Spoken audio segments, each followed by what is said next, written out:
Hello again, football fans, and welcome to another episode of Miners Live, a special Sunday evening edition as we are through 3 weeks of RFL Season 10. Week 4 is just about 24 hours away. So we will kick off Week 4. We're not quite at the quarter pole, but there's still plenty to talk about. And so here we are for a special weekend edition of Miners Live. And I've got a special guest with me here tonight. Good friend of the show and good friend in general.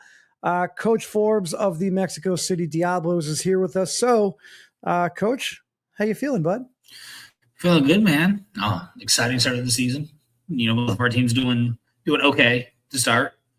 So hoping for more success down the road. Yeah, I don't think, I guess I'll speak for myself and my team. And I don't have anything really to complain about. Obviously would love to be 3-0 instead of 2-1. Mm-hmm.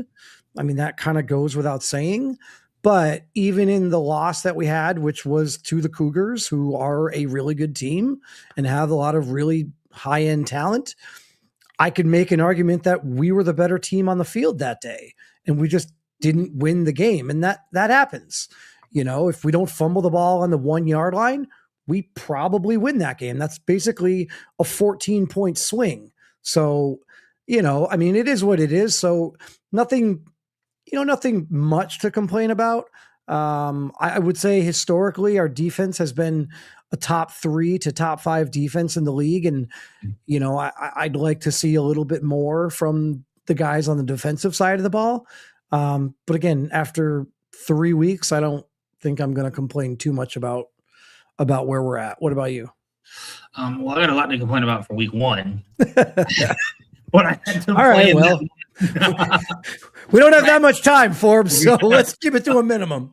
When I had to play in that monsoon, and Rivers couldn't hit the broadside of a barn in his first RFL start. But other than that, I mean, getting to beat the Steamers in week 3 after their hot start was nice to see, especially from my rookie quarterback, who I'm hoping can take me the distance this year. So that's promising to see.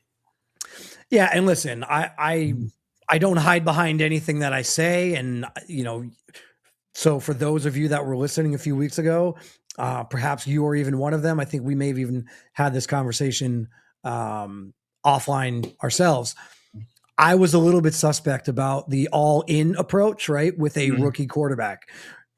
Historically, and if you think about the mentality of going all in, right, like getting all those high-end, top-tier, elite talent, but they are older and are going to cost a lot or are regressing. Typically you want to do that. And one of the guys that is in that group is the quarterback. So it's not often that you see, that kind of all-in approach with veteran talent all over the place, except for the quarterback. So, be that as it may, it's only 3 weeks into the year. So plenty of time to. We've had it happen twice so far in the RFL. Savoy did it with the Dragons, and then DJ has done it with the Explorers. And into week 4, I just did my weekly training in the file, and Rivers is up to an 82 already, 84 with morale. So he's getting ready. If he's already here in week 4, hopefully by playoff season, if we're in the playoffs, he's pushing the high 80s and has a veteran-like presence. Sure. Yeah, for sure. I mean, that's obviously the hope. And the way that our league is set up is you can do that. I think DJ is a little bit of a different example. I think he's more of a unicorn. I don't know that that's something that we're going to see, if at all, ever again. But certainly, progression is a real thing. Real bucks are a real thing. In-game XP is a real thing. Team performance, morale boost, those are all real things. And so with the talent that you guys have, I could certainly see, look, you don't need him to be the reason that you guys win, right? I need to be Axel on my D-line. You just need Colorado Rivers to not be the reason that you lose. You don't need him to be the reason why you win. You just need him to not be the reason that you lose. And there is there is a fundamental difference in that. And so, yeah. All right. Well, let's go ahead and take a look at some things that we're going to get to today. Like I said, I know there's plenty to talk about as we prepare for week 4, but there was a lot that happened within the past week. And there's a lot of transactions that were made. There are a lot of players that were re-signed to extensions. And so we'll get into some of those. Some of them, Forbes, we'll get into it in our opinions. There are a couple of them on there that I think are absolutely amazing signings. And there are a couple on there that I just don't really love. And so we'll get into that. We'll also get into a little bit of drama at the quarterback position. And I'll just say it now. The Cincinnati Hogs and the San Antonio Dreadnoughts have issues, and they need to figure out what they're going to do about those issues, because the quarterback position and those issues and that controversy, drama, whatever you want to call it, is ultimately going to be the reason why those teams struggle all year. And if they don't figure it out now, it's only going to get worse. And at some point, if you're not able to figure it out by the time we get to week 8 or week 9 or something, well, then you're kind of playing for season 11 at that point. And then you've got a whole bag of other questions and decisions that need to be made based on how you're going to move forward and put your team in the best position to succeed for the long haul, for the future. Because if you don't figure it out now, then this season could very quickly become a wash and things could get out of hand for both Cincinnati and San Antonio. And then on the flip side, we'll get into some bounce back teams. I know there's a couple teams that, looking at how they performed last season, are kind of obvious bounce back teams. And so we'll get into some of those, and then maybe a couple other teams that are not so obvious. Maybe some teams that are looking to potentially bounce back, or we think might be able to bounce back, that you might not think are a possible playoff contending team.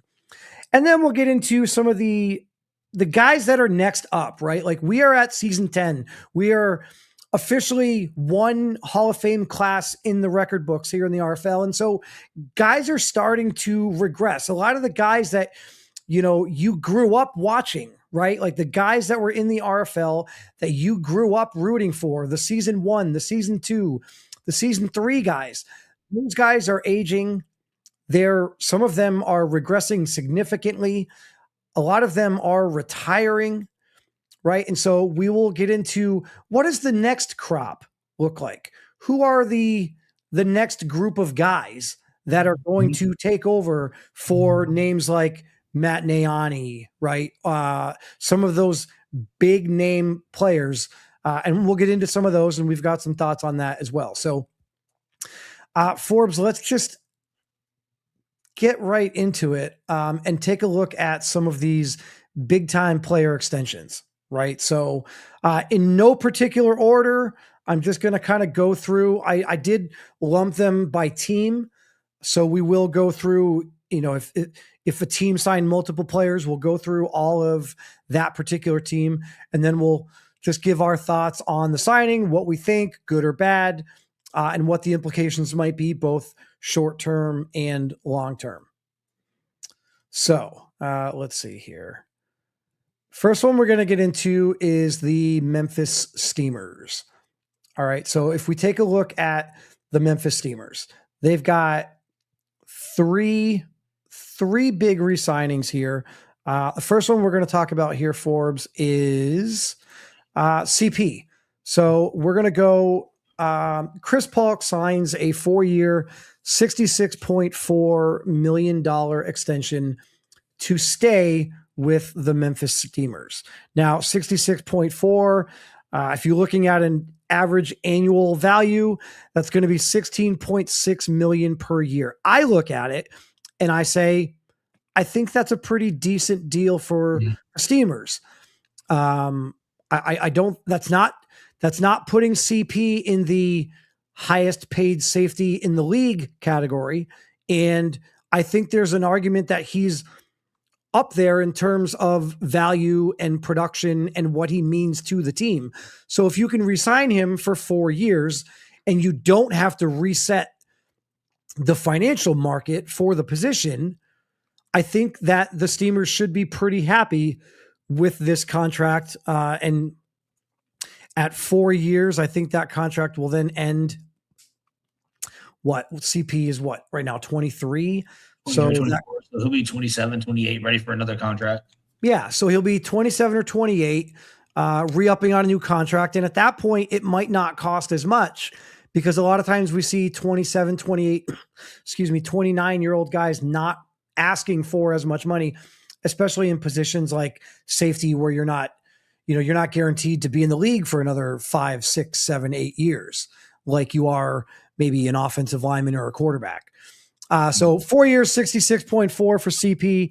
I kind of like it. What do you think about this deal, Forbes?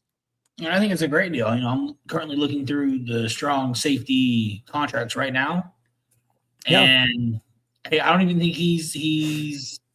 I think he's fifth in terms of market, but he's also he's the what's it called, the hot one on the block, because the last ones who were signed were your safety Oliveros, who's got 93. But like I go and look, and Ray Franklin, when he got his last year, 116 million for 5 years. So it's almost double the contract, and he's 2 years older than CP.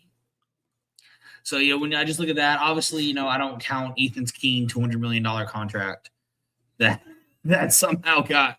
I mean, but we do when we talk about the Barons and the State of the Union over there in Brooklyn or New York now. So I think this is a great contract. It puts him in the, they pay him his value as a top 5 strong safety, top 10 safety overall.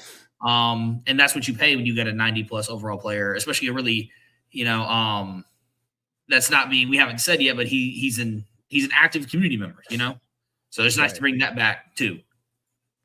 For sure. Yeah. I mean, it really is a good deal. I don't think it hamstrings them a ton in the short term. But it remains to be seen what the short term looks like as far as this offseason and then into next season. Another big move that they made is they brought back linebacker Taylor Mays.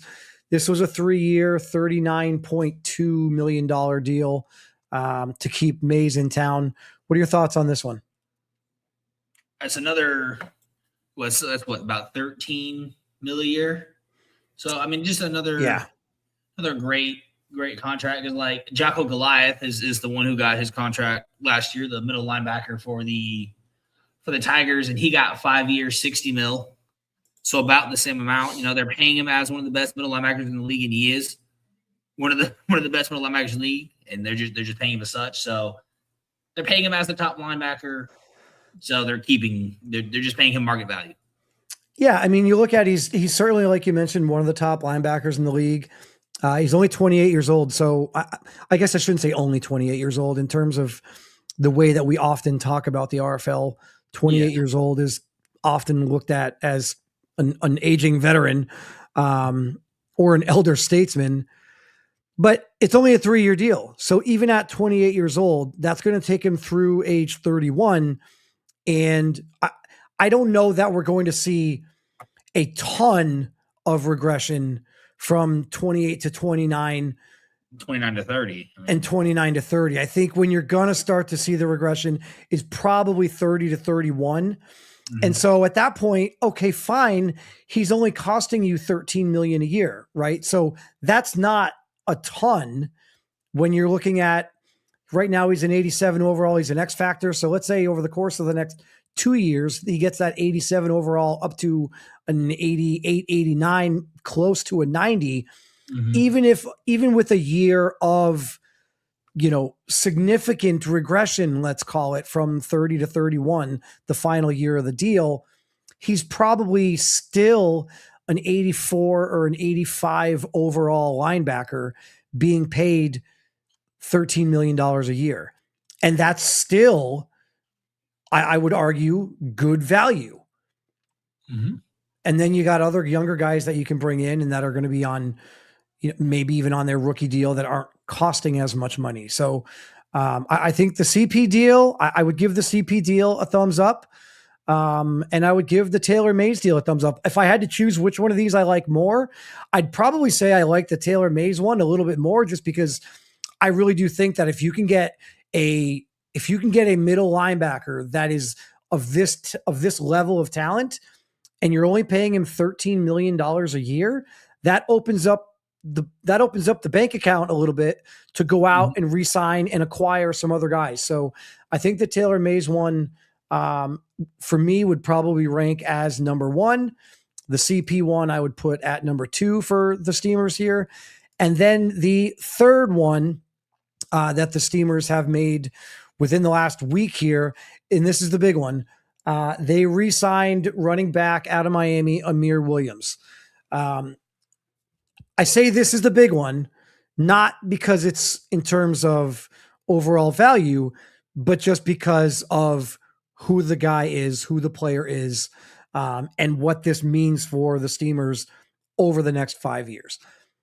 Amir Williams for $10 million a year, I think is fantastic. Now, I know running backs typically don't garner a ton in terms of average annual value, but Amir Williams is a special player, and to be able to have him for the next 5 years means you've got at least one thing on the offensive side of the ball that you can completely cross off your list of questions, right? Like, you don't have to worry about the running back position. You don't have to worry about the running game. Now you can focus your attention on other things, developing, letting Reed Wagoner walk, developing Jaden Young, right? There are other things, bringing up some younger receivers. There are some other things that you can now focus your attention on, because Amir Williams is going to be there for the next 5 years at $50.3 million. Thoughts on this one, Forbes? I mean, it's a great price. When I go through and look at all the other contracts for running backs throughout the league, he ranks as actually one of the more team friendly deals for high end running backs. I see a lot of running backs in there that are in the 12 to 15 million range. So to get him at 10 is really nice. And it looks like if I just look through the Steamers, outside of obviously Reed Wagner, they have a couple more people that need to resign. But just getting, like you said, Mays on a 13 mil a year, Amir Williams on a 10 million a year, CP only 16. It's going to open up a lot of cap for them in the future, because they have to but they have to pay Jakari Nathan. They have to pay John Gibson or let them walk. They're both 28 years old, but those are two players that need to be paid. Jake Pride needs to be paid. We already know that Reed Wagner's walking. But then next year, they have some other contracts. Jared Smith has to be paid. J.J. Vaughn has to be paid next year. Diego Lizarraga, their edge rusher, has to be paid next year. So the Steamers are just trying to work through some cap stuff right now. So getting Amir at this low value is going to be really helpful. Yeah, and look, I think the biggest thing that doesn't really mean much right now in this moment for this year, but I think will be a big factor and a big win for the Steamers moving forward, is that they are going to be able to develop Jaden Young all this year.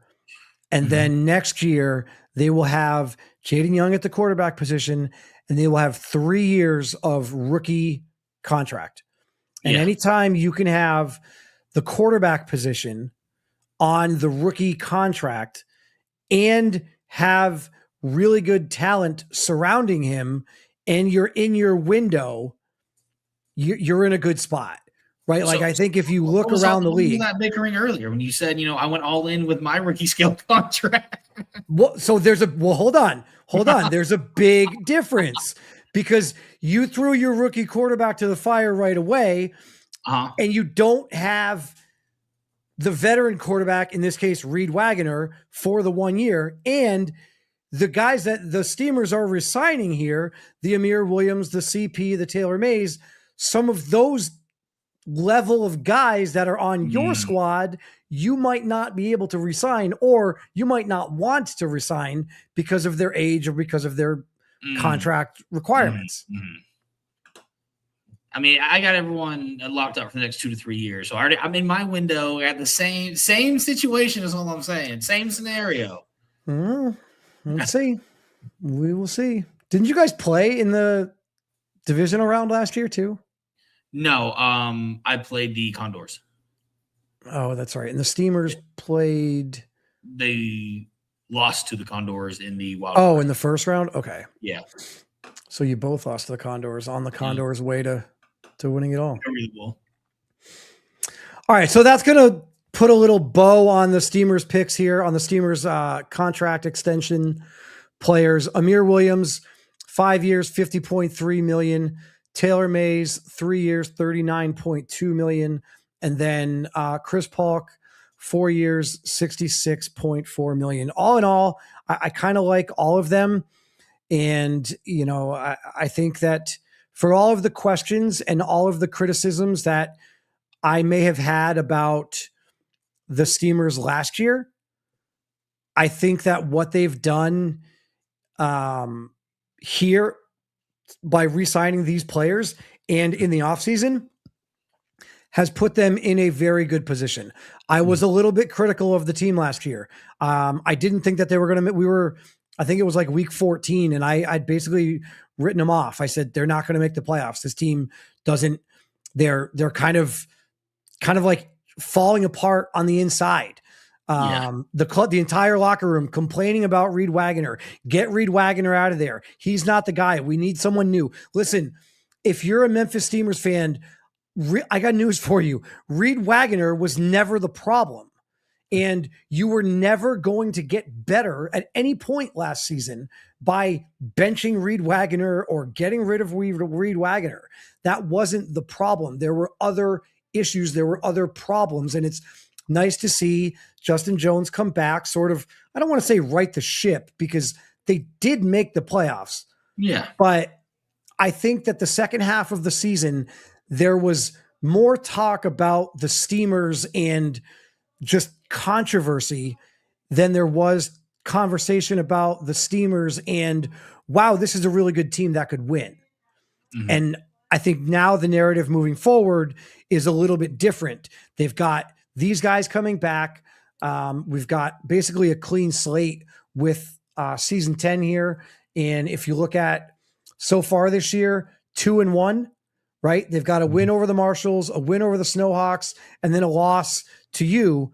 I would make the argument that the Steamers have had the hardest schedule so far this season. First 3 weeks, yeah. I mean, I don't know if anybody has faced a harder trio of the Marshalls, the Snowhawks, and the Diablos, and for them to come out of it 2-1, and also in the meantime lock up these 3 guys for the next 3 to 5 years. I think so far this is a big win early on this year for the Steamers. All right, let's go into another team here. Only one signing here for the London Bulldogs, but man, oh man, is it a big one? Let's talk about the big fella, the big signing, Jermaine Taylor, 5 years, $150 million. For those of you that are keeping score at home, and for those of you that failed calculus, that's $30 million a year for a defensive tackle. Forbes, I love Jermaine Taylor, and I can't imagine the Bulldogs without him, but I am never, under any circumstance, paying $30 million for a defensive tackle.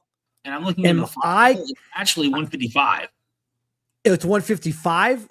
Yeah, I'm looking in the file. It's 155. Okay, so $31 million a year. Now, again, he's a bit of a unicorn. I understand. And sometimes unicorns have to reset the market. And maybe it's not fair for me to compare him to defensive tackles. Okay, I understand that. Maybe I should be comparing him to defensive ends. And that's fine if you want to compare Jermaine Taylor not to other defensive tackles, but more so compare him to defensive ends. And I say that simply because he has that kind of impact.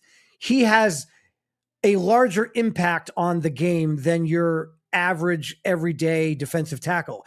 He has the type of impact that your defensive ends and your edge rushers have. So I understand if you want to make the argument about, well, you shouldn't really compare him to defensive tackles. He's more like a defensive end when it comes to the overall talent and what he means to the team and what he means to that line, especially with them running a 4-3, right? So they've got two big defensive tackles up front. But I don't know, Forbes. Maybe you feel the same. Maybe you feel different. They definitely overpaid him because I'm looking through. He got $40 million more than the next highest paid defensive tackle. I mean, the next highest paid is at 116. And then after that, and that's Dominique Moore on the Tigers. After that, we have Jake Wycheck at 95 on the Thunderbirds, and then Nashawn Richardson at 97 for the Steamers. So, I understand resetting the market and everything, right? Yeah. But resetting it by $40 million? Well, and actually, as I'm sitting here looking at this too with you, did the Tigers must have re-signed Dominic Moore as well. Last year. They re-signed him last year? Yeah, because he's got a 4 years on a 5-year contract. So he got re-signed to a 4-year 116 last year. And so he's getting 29. So two mil less. But it is 29 mil a year. Yeah, and listen, I would say the same thing. And look, maybe this is just the way that it is. Maybe this is what we're just going to see moving forward with some of these high-level defensive tackles, but I'm not giving Dominic Moore $29 million a year. I'm not giving Jermaine Taylor $31 million a year. I'm just not going to do it. Now, I guess part of that is I'll never have to, because the reason I say I'll never have to, because I'm never going to draft a defensive tackle in a position where when they become a potential free agent, they're going to be justified in asking for this kind of money. The reason why Jermaine Taylor is asking for this kind of money is because he was a top 5 pick in the RFL draft. The reason why Dominic Moore is asking for this kind of money is because I think he was the 6th or 7th overall pick in the draft. So I'll just throw caution out there to anybody that has drafted a defensive tackle in the last 4 years, 3 or 4 years, in the top 10 or 12 or 15 picks in the first round. This is what you can expect them to ask. Now, maybe not quite to this level. Obviously, Dominic Moore and Jermaine Taylor have put up numbers, and I would argue that Jermaine Taylor has put up significantly better numbers than Dominic Moore, way more, in my opinion, than only $2 million more per year.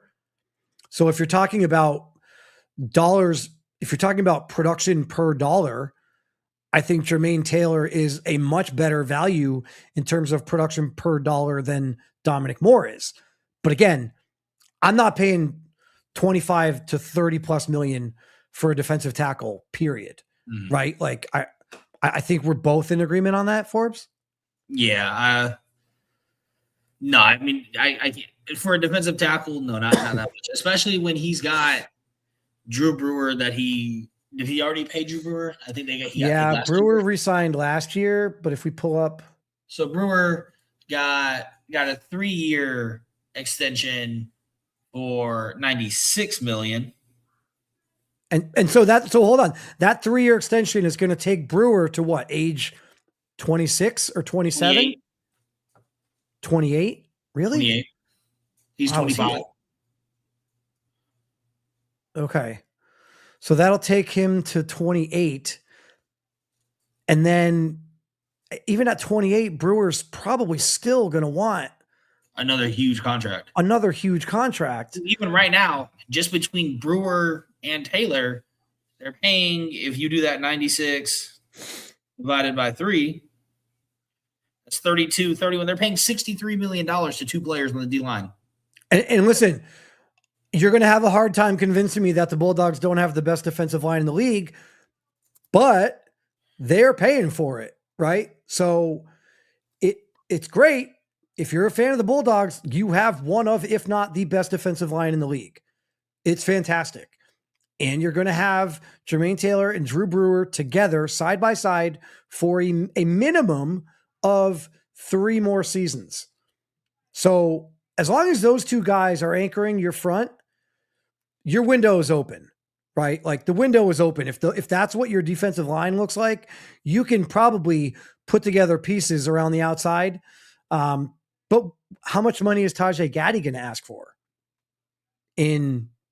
at the end of next season, right? Or is it at the end of this season? No, he's the same year. This is Gaddy's third year. As Monty Wyatt and McCain, they're all in the same year. So then you have Tajay Gaddy this year and then next year. Now the good news is in terms of negotiations for Gaddy, he didn't start his first 2 seasons, so he probably didn't develop as quickly. So he might not ask for as much, right? So he might not ask for as much money, right? And so that could help the Bulldogs. However, 2 years from now, we don't really know what the market and the EA, basically the EA Logic quarterback market is going to look like in terms of re-signing quarterbacks. So you might be looking at a situation where the London Bulldogs 2 years from now are paying $110 million or maybe $120 million for 3 players on their roster. And that's a lot. That's a lot. So yeah, the window is open for the Bulldogs. They re-signed Jermaine Taylor. I assume this has got to be the largest contract for any defensive tackle in the history of the RFL. And so for defensive tackle, yeah. I mean, it's probably up there in terms of defensive line in general, right? Like it's probably a top defensive lineman. I saw William Yost got like a $190 million from the Aviators last year. Let me see what else there were, but he's an edge.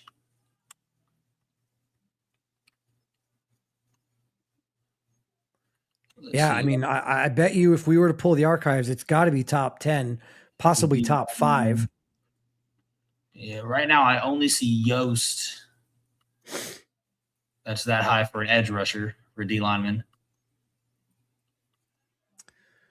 I mean, listen, these contracts are already starting to have ripple effects. I mean, we can see Roland in the chat shaking my head. I got to re-sign Ingram. These prices are hilarious. I mean, they are what they are, right? I think ultimately the easy part of running a team in this league is plugging guys into your lineup and drafting and signing players in free agency. The hardest part is trying to figure out what is and what isn't worth it, and where you're going to spend the money versus where you're going to try and save your money. And are you going to spend your money on a position like defensive tackle? Well, then okay, but then you're going to be hamstrung a little bit on other positions, and some of those other positions might be more important, right? Like if you were to, Forbes, if I were to ask you, list the 5 most important positions on a football team. What are the 5 most important positions on a football team? Quarterback, edge rusher. You kind of edge is one, not left and right. Yeah, you can have one. Just having one, it's fine. Edge rusher. Usually left tackle if you have a right-handed quarterback. corner, and then fifth, probably really good middle linebacker. Okay, so nowhere in that conversation and nowhere in that list was defensive tackle, right? And so for me, I think the same, right? Like I'm quarterback, I'm middle linebacker, I'm edge rusher, I'm probably a really good shutdown DB. Yeah. And then I'm not. I think you can get by with mediocre wide receivers. I think you can get by with mediocre running back. I think you can get by with, mediocre interior offensive line. I think you can get by with mediocre defensive tackle. So if you're going to basically say, screw it, defensive tackle is the most important position on my team, which is clearly what the Bulldogs are saying here. Mm-hmm. I mean, not in so many words, but if you're going to give him the highest contract ever in the history of the league at that position, knowing that it might hamstring you a little bit at quarterback or DB or middle linebacker or those other positions in the future that we talked about, you have to be already thinking about that right now. Because if you're not thinking about it right now, then when the time comes and you have to actually acquire that guy or make that move, it's probably too late because you should have already done it and you should have been developing and planning for the future. So, I mean, shout out to Jermaine Taylor. I'm not going to say he doesn't deserve it because he's the best defensive tackle. I guess he's the best defensive tackle in the league without the last name Richardson. Well, Drew Brewer is listed at D tackle now. He's moved inside. Well, yeah, and that's fine, but that's really just because of the way that the schemes are set up. So, shout out to Jermaine Taylor, 5 years, $150 million. Again, I'm going to say it one last time. It is the highest contract in the history of the league for a defensive tackle. That's actually a typo. Forbes cross-checked it a little bit. It's 5 years, $155 million. So it's actually $31 million a year. And so the London Bulldogs are in their window. And now is the time for them to get back to the Reload Bowl and prove that they are capable of winning not just one, but winning 2 and possibly 3 Reload Bowls. If you're going to do it, you're going to do it now. That's why you made this deal. That's why you brought back Jermaine Taylor. All right, let's move on to another team here that I think you might have a little bit of a vested interest in that has only made one contract extension and one significant re-signing so far, and that is the Mexico City Diablos. So what say you, Coach Forbes, about this 5-year, $60 million extension for Terrell Lewis? Just a great contract. He's, I think, the only player left from that draft class still on my team that season. So going into season seven draft class. Did you draft him or didn't you acquire him in a trade? No, I drafted him. He was a second round draft pick. And he's the only player from that draft class that is still on your team? Yes. Now, I could be wrong, but you didn't have a lot of draft picks that class, right? I drafted Ramos in the first at pick 31. Then I had him in the second. I don't think I had a third. And then my 4th through 7th rounders have fallen off, practice squadded, whatever. Practice squad, stolen, whatever. Yeah. Yep. Yeah, so Terrell Lewis is the only player from that draft class still here and has been a starter every year he's been in the league, and so he's earned this contract. What are you looking at? I mean, I guess you don't have to divulge this if you don't want to. Other players on your squad that you are currently having conversations with in terms of they either need to be re-signed or they're going to be free agents? None. I've re-signed every. He's the only player this year who needed a contract. Okay, so he's the only one. So you're done basically. There's Kevin Bruce, who's he's 31 and 87. We're gonna try and figure out a 2 or 3 year deal. But other than that, like I said earlier, everyone on my team that's a starter or a staple of the team is under contract for 2 to 3 years. Okay, so it's only him. So Cody Carter, Griffin Pritchett, Brady Brayton, Holden Wolf, Sylvester Leach, Kevin Bruce, all going to free free agents agency. at the end of the year. Would you resign any of them? Hey, I'm just asking the question. I'm just providing with everyone else out there. I'm providing them the information to now know that there's going to be a wide receiver in Sylvester Leach. There's going to be a quarterback in Holden Wolf out there in free agency, right? You heard it here first on Miners Live. Coach Forbes will not be resigning. 38-year-old Holden Wolf doesn't retire. That's true. And Sylvester Leach is not exactly not exactly a spring chicken. 35 years old. I mean, at 35 years old to still have 90 speed, if he doesn't regress in speed, and he only regresses a little bit in like catching attributes or something, or route running, and his overall drops from an 83 to an 81, I think there's somebody out there that might have a dart throw. I mean, at that point, if he's sitting in free agency, I probably pick him up to be like receiver 4, receiver 5. Yeah, I mean, I guess it's interesting. Like the one thing that we don't know now is what they're going to ask for if they get into free agency. We know, know what he's asking for right now to resign during the season, but what is that number going to look like if you decide to not resign him and he goes into free agency? Is that number going to go up? Is that number going to go down? We don't know. So I think, who knows? There's a chance that he retires and this conversation self-destructs in 5 seconds. Yeah. But, maybe somebody throws a dart on him if he's still out there.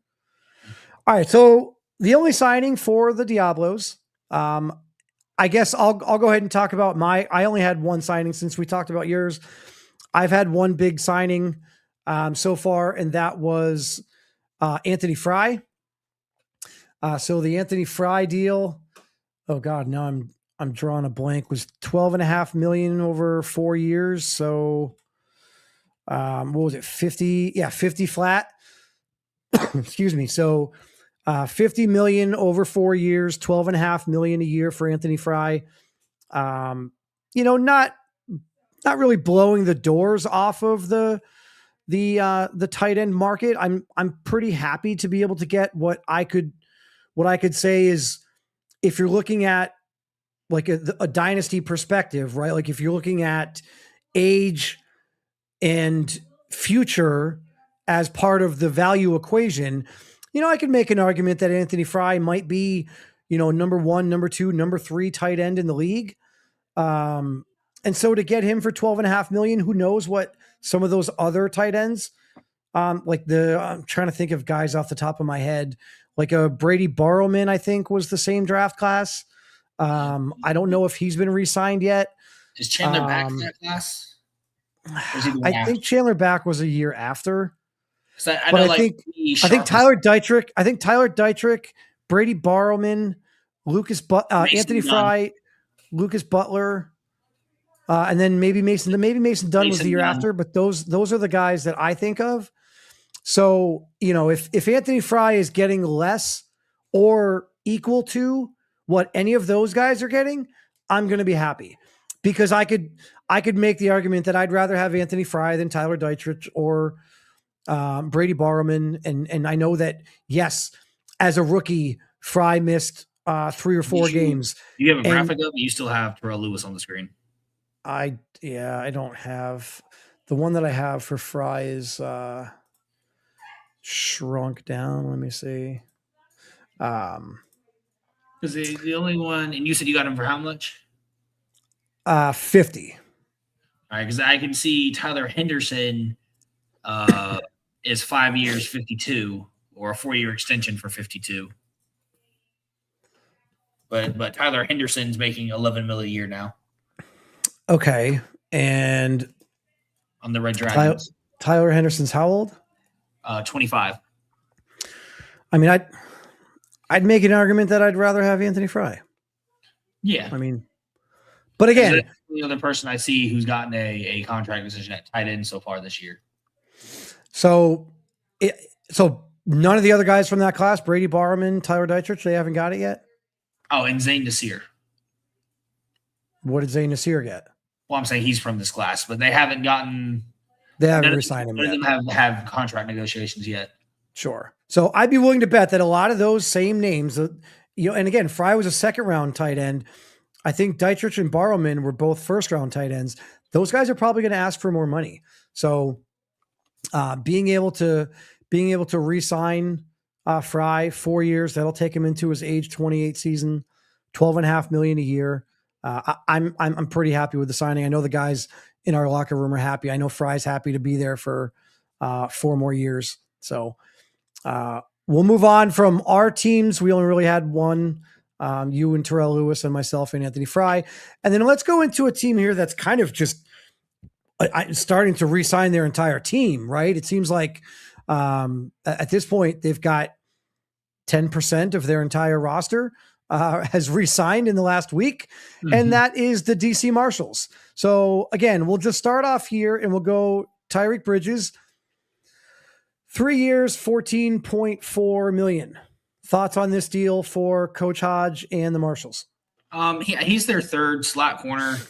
I mean, what's that, like 4.7 mil a year, or about 4.7 mil a year for your third corner who's primarily in the slot. I think it's a great deal. If that's going to be your guy for the next 3 years in the slot, because you have two young corners out there in Lito, who just got paid, and Joel Howard, great deal. You have a staple now. Do you think there's any case to be made that maybe your third DB could be someone that's on a rookie deal, right? And you don't have to have a $5 million. But then again, Joel Howard is still on that rookie deal. Yeah, so they kind of. We go to the Marshals. I look at Joel Howard. Joel Howard's rookie deal is still 2 more years. 2 more years, yeah. But Joel Howard's rookie deal is he's got a 4-year deal for $13 million. So he's making about 3.1. Tyreek Bridges is making 3.7. And so he's basically on a rookie scale deal anyway. Yeah. The best part about this for me is that to the Joel Howard point, you have Joel Howard on his rookie deal for 2 more years, which means there's only going to be 1 year of this where you're going to have Joel Howard on a new deal worth a lot more money, and also have Tyreek Bridges. But again, $4.8 million, $5 million, that's not going to break the bank. It's not, Hodge is not going to lose sleep over paying a third DB $5 million a year. And at that point, it's really only for 1 season if he wants it to be, because he'll have a highly paid Joel Howard. And as you'll see here in a second, he'll have a highly paid Lito Loso, and then it'll only be 1 year. So if he wanted to, at the end of this 3-year deal, let Tyreek Bridges go and then do exactly kind of what I was mentioning in the draft at some point in the next, maybe not next year, but 2 years from now, you can draft a cornerback in the second round and basically develop them to then be your third DB, your nickel corner, to take the place of a guy like Tyreek Bridges. So yeah, I mean, I like this deal. I think by comparison, it's a great deal when you look at the Lito Loso signing and what, the financial implications of that one. So, so let's just get right into it. Lito Loso re-signing in the secondary for the Marshals, 6 years, $141 million. So he does reset the corner market. Simple math will tell you that's $23.5 million per year. The next highest hold it up. Is that is highest. That is DB1. That is DB1 $, right? Yep, he is the highest paid corner in the league in terms of amount and per year. Okay, and I'm not going to say that he doesn't deserve it. I'm not going to say that again. If you're looking at a dynasty draft, like let's say this were like fantasy football, right? And you're looking at like dynasty value rankings. where you take into consideration age, and a lot of times younger guys that are in, let's say, an 85 overall 23-year-old might be higher than a 90 overall 32-year-old, right? So you would have a hard time arguing that he doesn't deserve to reset the market, right? Like, didn't he come into the league? Is there anyone that thought when Lito Loso entered the RFL that he wasn't going to one day reset the market for the cornerback position in terms of AAV? I think that was kind of a given 4 years ago when he entered the league. So I don't know if we should be too surprised about it happening. Well, especially because if I remember correctly, Lito Loso was the second overall pick in his draft class. Yeah, I don't remember. Behind Possibly Daryl Johnson. I'm pretty sure number 1 was Daryl Johnson. Number 2 was Lito. Lito to the then Wizards. Yeah. Yeah. So again, because we had that controversy when they let Bill move up to 1 and he moved down to 2. Okay. It goes so we don't even have to go that far back. Jermaine Taylor reset the market for defensive tackles. This is what we are starting to see. This is the first time.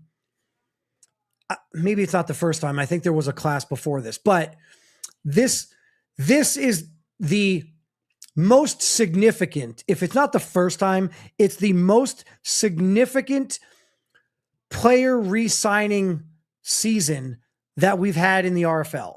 And I say that because the giant influx of college series user submitted players, right? This season, where those players that were drafted, I think the CS3 draft class, right? Yeah, the CS3 guys. The guys who are getting paid right now or last year? No, the guy, the Lito and the Jermaine Taylor. Was it CS? They were CS4? I believe so. I thought it was 3. Okay, maybe it was 4. But this was the biggest leap, right? Like this was where CS2. We're both wrong. Okay, I thought it was CS.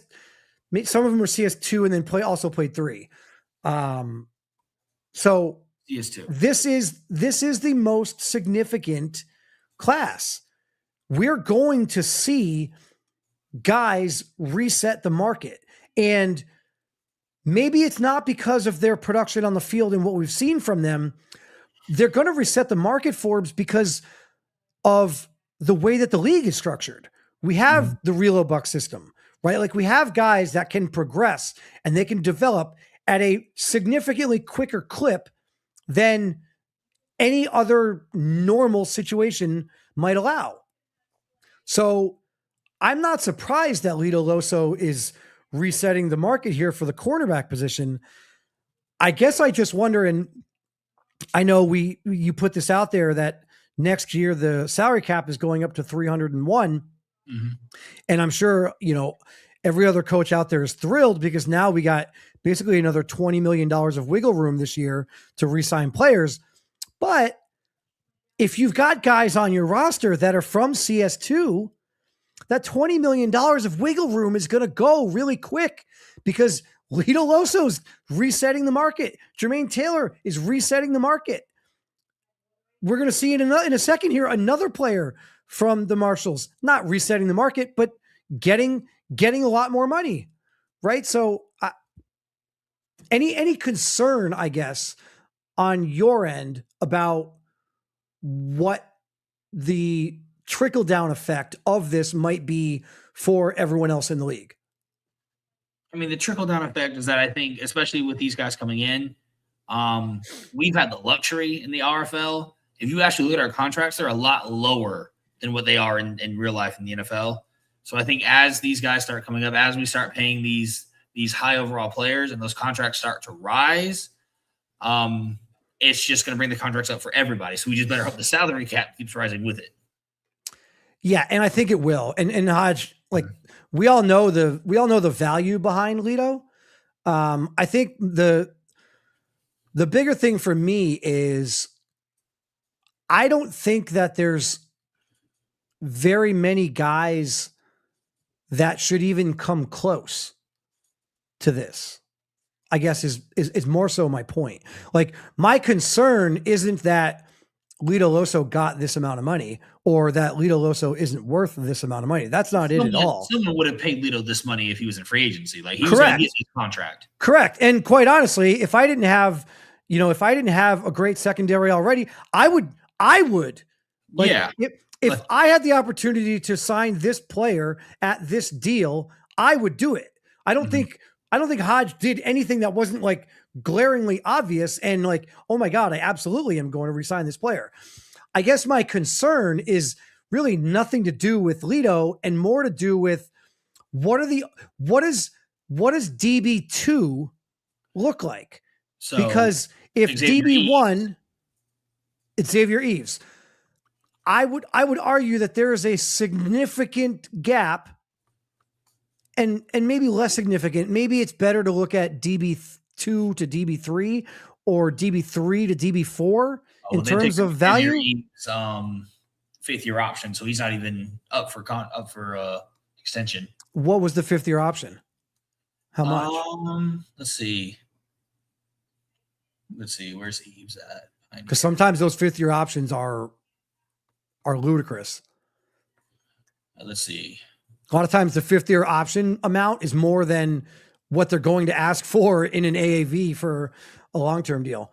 And I always say that it might not be for DBs, but I say that because that's what it was for Pavo.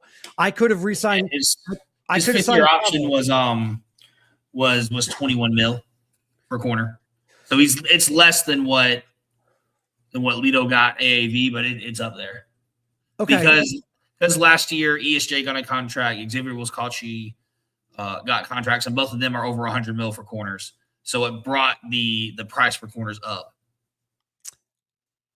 I'm going to say this now, and I want someone to pull this tape a year from now so we don't forget it.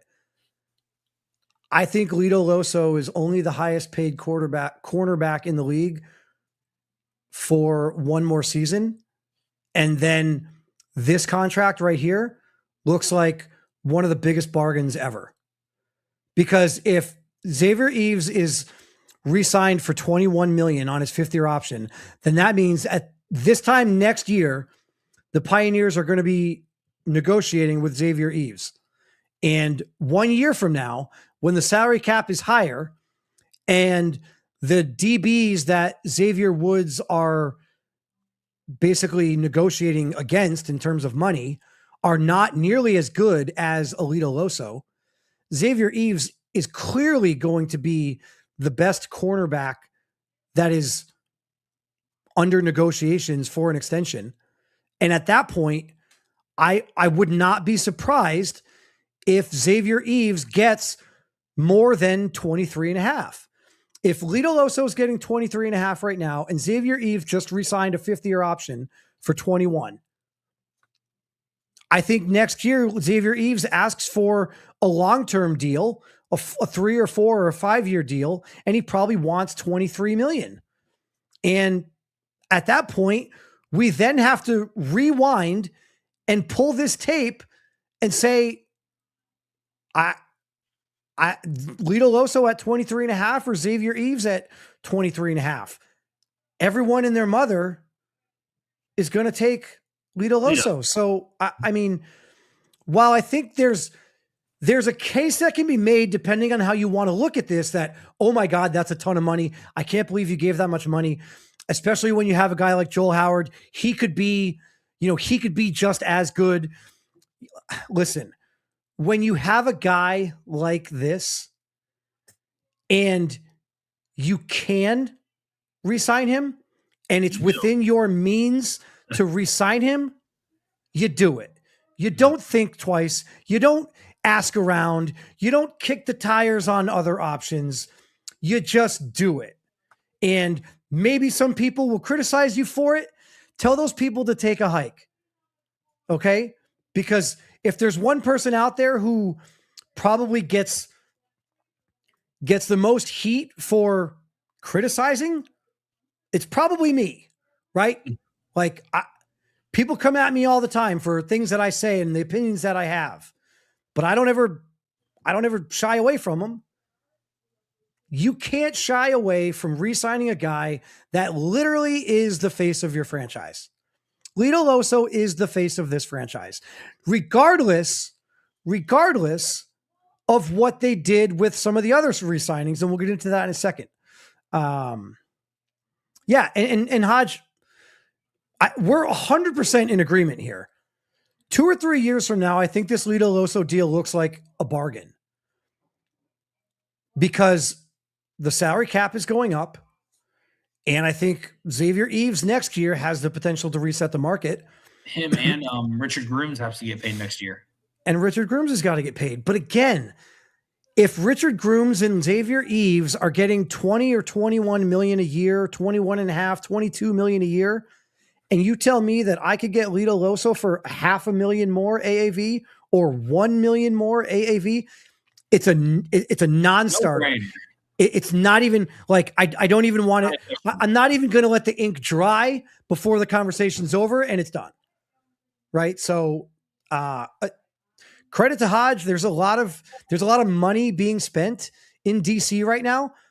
Perhaps they've gone panhandling up and down Pennsylvania Avenue there, trying to get some extra funds for some of these guys. But listen, Lito Loso, Hodge and I are in full agreement here. I think Forbes, you agree. While yes, he did reset the market. Yes, this is the highest paid cornerback in the RFL. But do you think he shouldn't be? And 2 or 3 years from now, we might be looking at this, and certainly 4 years from now, when he still might be, 4 years from now, he might be the clear-cut number 1 DB in the league. And he could be the 4th or 5th highest paid DB in the league. And he doesn't have to worry about regression because this contract will end when he's like, what, 29? 6-year deal will probably take him to 30. So he's not going to even hit regression. His regression probably won't start until 30 to 31. And even if it does start at 29 to 30, he's going to be a high 90s. Right. Yeah. He's going to be a 97, 98 overall. Who cares if he regresses to a 95, right? Like none of that matters. So a big deal for Lito Loso, a big deal for anyone who's a fan of the U, and a big deal for Coach Hodge and everyone in DC. Lito Loso, 6 years, $141 million. And then let's take us to, so I said Lito Loso is the face of the franchise. And a lot of times the face of the franchise is the quarterback. Well, in this case, the face of the franchise is Lito Loso, period. Mm-hmm. It's not up for debate. It's non-negotiable. He is the face of the franchise, regardless of the fact that they also re-signed Leo Moon to a 5-year, $127 million contract.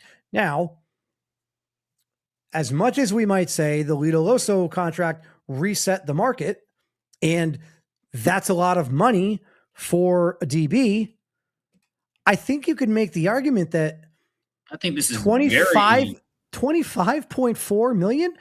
This is only $2 million more than Lito Loso is getting. I think this is a very, very team-friendly deal. I think this is the most team-friendly deal in the history of quarterbacks in the RFL. I have to stop you there. McCaffrey only makes $8 million a year, and I got him for 5 years.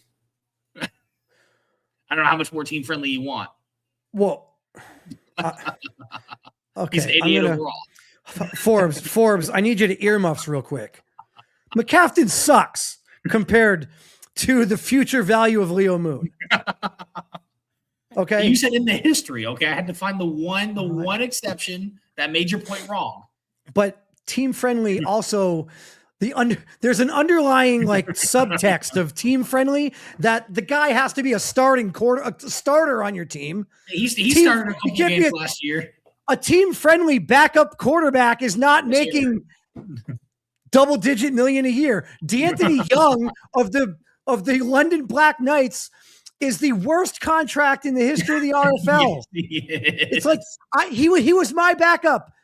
Like I'm allowed to say this because he was my backup, and he was negotiating with me, and he was asking for like 18 or 19 million a year as a backup to Chum Lee. And I was like, what? I'm not giving you 19 million a year as a backup. You're not even good. You fumble the ball every 3 times you take off out of the pocket. And then the Black Knights re-signed him, or they signed him in free agency for like, Yeah. I pull the numbers. I think he's got 20.5 million a year. Okay. D'Anthony Young is a backup quarterback, and he's a bad backup quarterback, and he's getting paid almost as much money as Leo Moon. I mean, look, we can sit here and we can wax poetic about Lito Loso and how great that signing might look in 3 or 4 years. I'm not going to say that. I'm not going to say, sure, it's a great signing now. I'm not going to say that Leo Moon. Listen, I don't have Leo Moon as a top 10 quarterback in the RFL. I probably don't have him as a top 12. Maybe I have him as a top 15.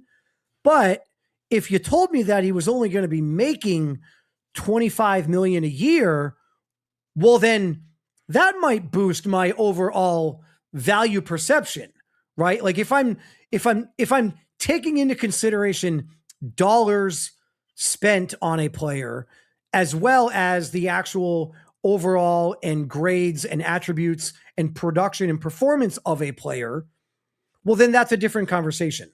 On paper, do I think Leo Moon is a top 12 quarterback? No.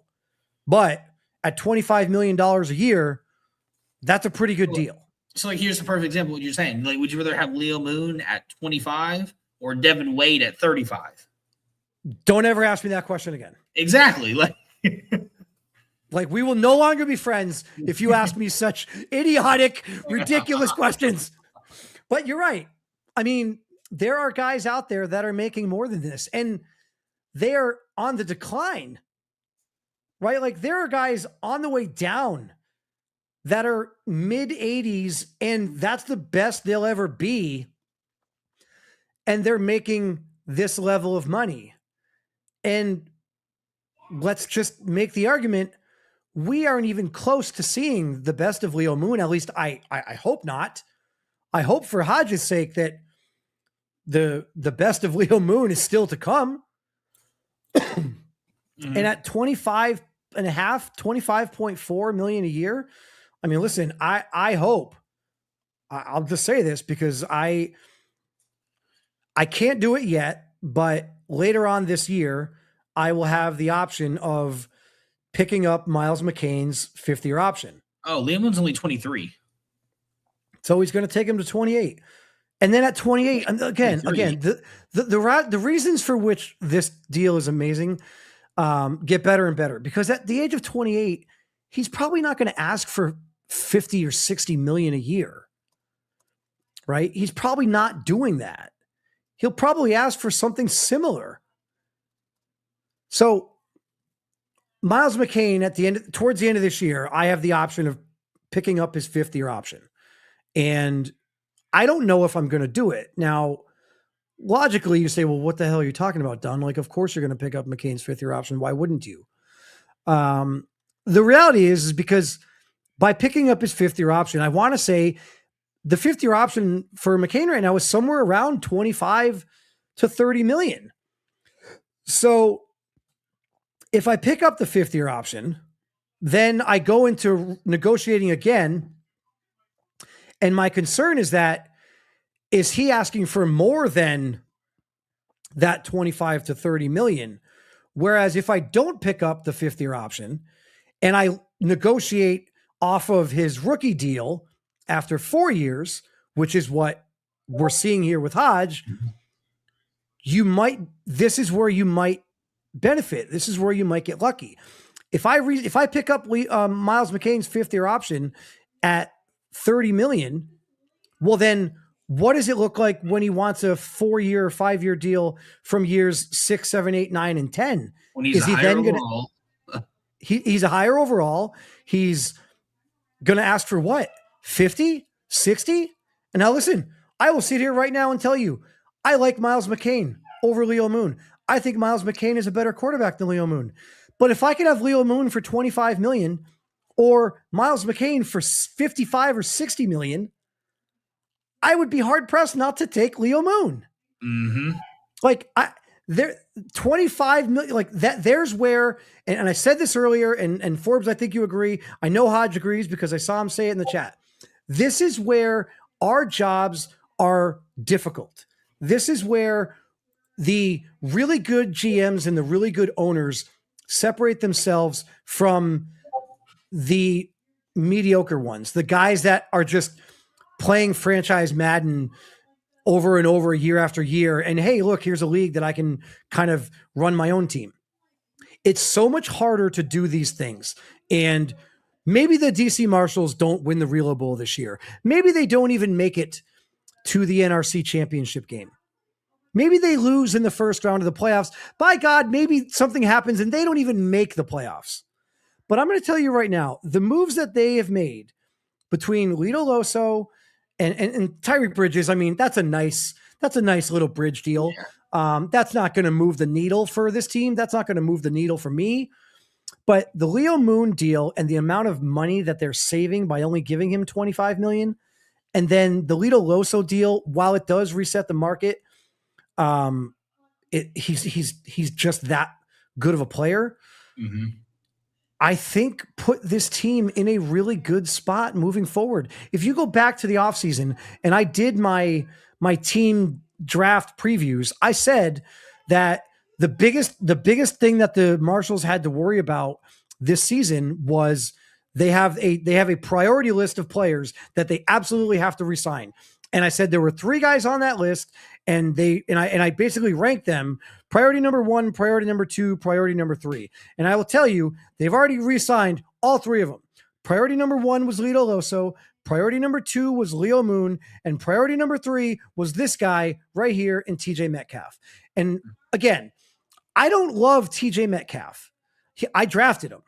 I traded him to the Marshals. So if there's anyone that can speak knowledgeably about the situation, it's me. I don't love the signing. I think that TJ Metcalf getting $21.5 million of all of these deals that they have made, the 4 deals, the Tyreek Bridges, the Lito Loso, the Leo Moon, and the TJ Metcalf.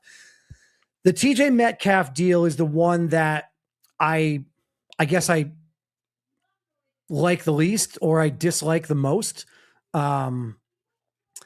It's not that I hate the deal. TJ Metcalf wasn't that guy for me. Obviously, that's why I was willing to trade him. And the reason why, go ahead. That's it. So for me, just looking at this, I think it's one of those people that they just had to sign, kind of. It's like I'm looking at their defensive line, and James Blackman is an 88, Metcalf's an 84, Pritchett's an 84, Swell's an 81, but he's the youngest on that D line by 5 years. So if you don't bring him back, the new youngest guy going into next year is 29. And so, what are you doing? And then what do you? Yeah, who knows what you're getting in free agency? Yeah, so I feel like this is a matter of just draft. Him being an 84 and 23, just kind of be like, even if he's not the best, next year he probably is the best on that defensive line. Sure, due to age and quite honestly, perhaps that was part of the negotiation and part of the decision here. Because listen, if you thought TJ Metcalf was the guy, right? If you really thought that TJ Metcalf was an absolute stud and he was on the level of, okay, he means as much to our D line as Lito Loso means to the secondary and Leo Moon means to the offense. If you felt that way about TJ Metcalf as an edge rusher on the D line, maybe you would have signed him longer. Like, there's an argument to be made that the 3-year deal is, to your point, Forbes, partially why this deal was made. It's not going to hamstring you long-term if for some reason, to my point, TJ Metcalf doesn't live up to expectation. I think 3 years in now, this is his 4th season. I don't think TJ Metcalf has lived up to, I don't want to say the hype, because I don't know that there was a ton of hype. He was a user player, but he left like immediately. So technically he's a generic, and there's not usually a ton of hype around generic players. So I don't want to use the word hype, but as an early first round pick, I don't think that he's lived up to that draft capital justification. And if he had, then maybe Hodge would have signed him for 4 years or 5 years or even 6 years. And I think to that point of you don't really have any other options right now. James Blackman, is there. Who else did they have? A free agent at the end of the year. Marquis Soul, nah. Zach Pritchett, nah, whatever. So you've got James Blackman on the line, 28 overall. So yeah, I think Forbes, you're right. I think that Hodge probably kind of got himself in a situation here with Metcalf where he's clearly, in terms of value, he's the most important on the D line. And if you don't resign him, then you're really hoping that something falls to you either in free agency, you're able to land a stud somehow in the draft, which if you're the Marshals, you're thinking playoffs, which means you're thinking back end draft capital. And then at that point, you're trying to maybe negotiate and make trades to get up earlier, but you can't rely on that stuff. You can't count on that stuff. If you're a playoff team, you just have to accept the fact that you might be picking in the back half of the draft. You can't rely on, I'm just going to manipulate my way up into the top 12 or 15 or top 10 by making a bunch of savvy trades. We can't rely on that stuff. That's, a lot of times, most of the times that doesn't happen. So bring back TJ Metcalf. While maybe I think the biggest thing is I don't love the AAV, but I think Forbes, to your point, they probably didn't have a lot of options.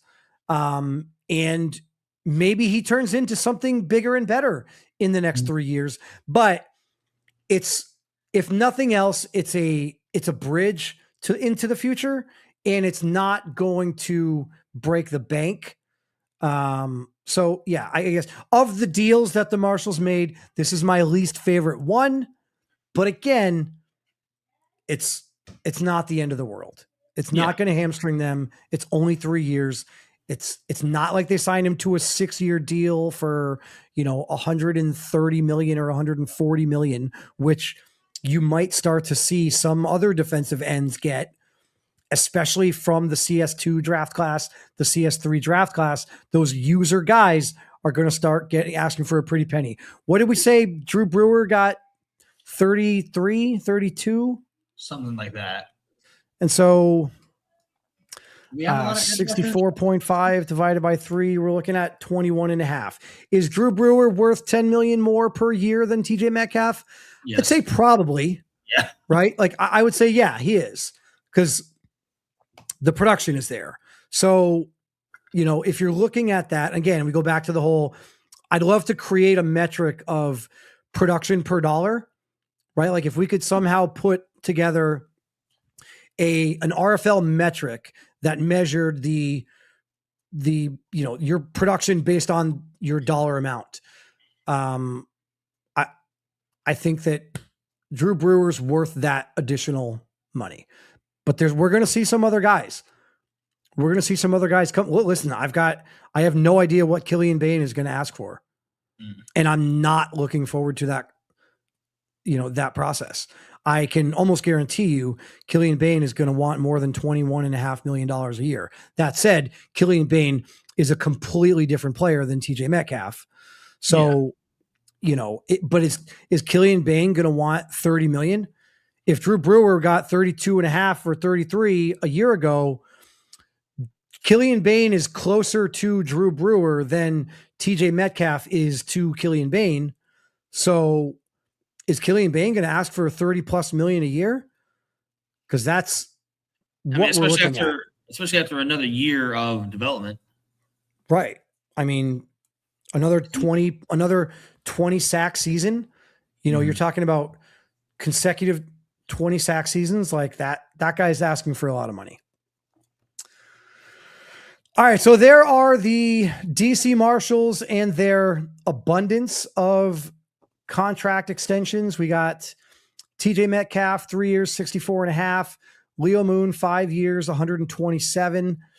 Tyreek Bridges, 3 years, 14.4. And then hold the phones. I hope you guys are sitting down. Lito Loso, 6 years, $141 million. And before I go any further, a special shout out to Chosen at RFL Focus for all of these graphics. I pulled the images from him and just kind of used those images in these graphics. So be sure to check out all of the all the newest RFL news and player news and team news in the Discord. You'll see a lot of those, and certainly from now through the end of the season, you'll start to see a lot more of these players being re-signed.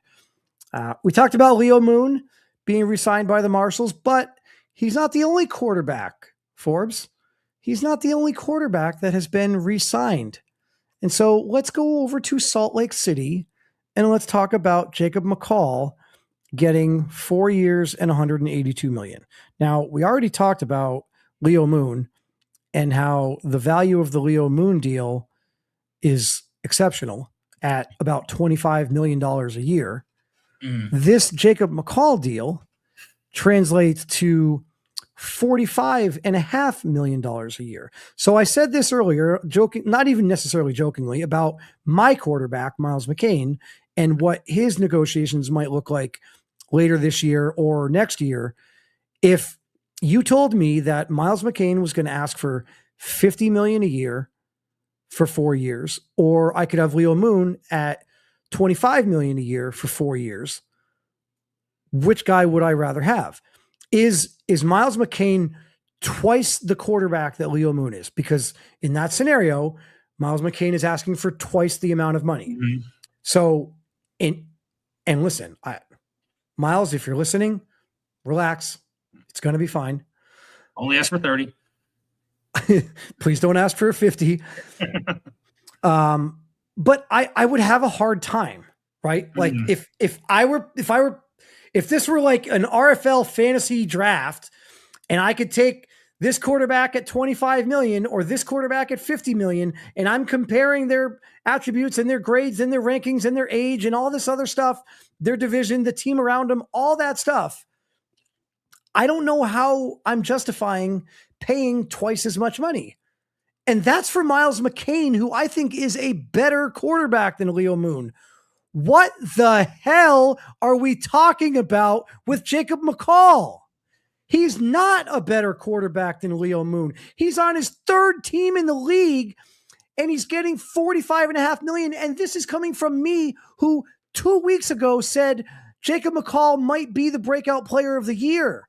Like I'm allowed to those things are not mutually exclusive. Like I'm allowed to think that he can be a breakout candidate and also think there is no world that any of us should live in where Jacob McCall is getting $45.5 million a year. Forbes, do not tell me that you disagree. I agree. I don't, thank God, especially after that season in Chicago last year, where he looked like the worst quarterback in the league last year.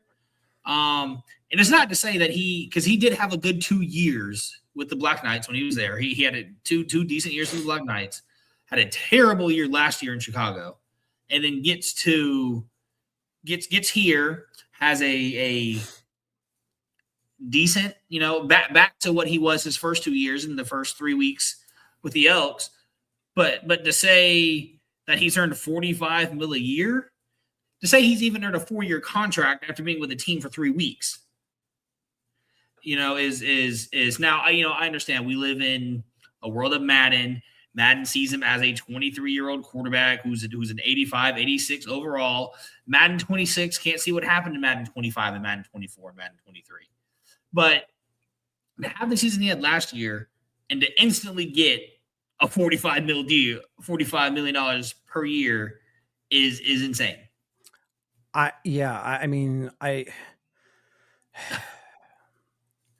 am I going to do this?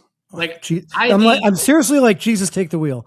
I think McCall more so should have deserved if you would have said he got 2 years, 50, I'd say that's perfect. Yeah. I think this is a move that if the Salt Lake City Elks had a GM, he would have been fired the next day. Okay. Like this is,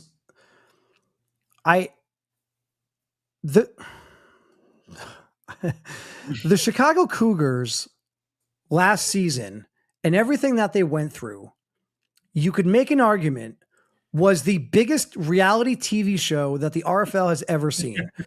Last season, like if last season was like Hard Knocks Chicago Cougars, right? It was the real world Chicago. That's what last season was. It was a dumpster fire every which way to Sunday. And Jacob McCall was front and center through no fault of his own. I'll give him that. Do I think that he got his fair share? No. Do I think he deserved a shot to be the starting quarterback? Yes. Do I think he was wrongfully written out of town? Yes. However, I don't know, man. He was real bad when he played. I think because remember, you say he didn't get a fair shake, but he went 0-7 as a starter. I guess, and was like his touchdown turnover ratio was like 5-15. you know what it is? You know what I think needs to happen? This is a public service announcement here on Miners Live to everyone in the league who wants to either as a player get paid a lot of money or as a coach take over a championship caliber team. Just go to the Chicago Cougars. If you want to be a coach, just go to the Chicago Cougars as a coordinator. You can be as bad as you need to be. You can get fired after 3 weeks. And guess what? You could find yourself as the head coach of a potential Real Bowl winning team. You could be a bad quarterback, benched, third string on your own team, get traded, be on your third team in 3 years, less than 3 years, and get 4 years, $182 million. All you have to do is come on down to Chicago. We will turn losers into the biggest winners for other teams. So just for context, guys, that has nothing to do with Rob. No, it has nothing to do with Rob. It has nothing to do Rob with Rob. knows. I'm not knocking Rob. Rob knows last year was a reality show. I interviewed him about it. He came on and we talked about it. He knows last year was a reality television show and he wanted nothing to do with it. Mm-hmm.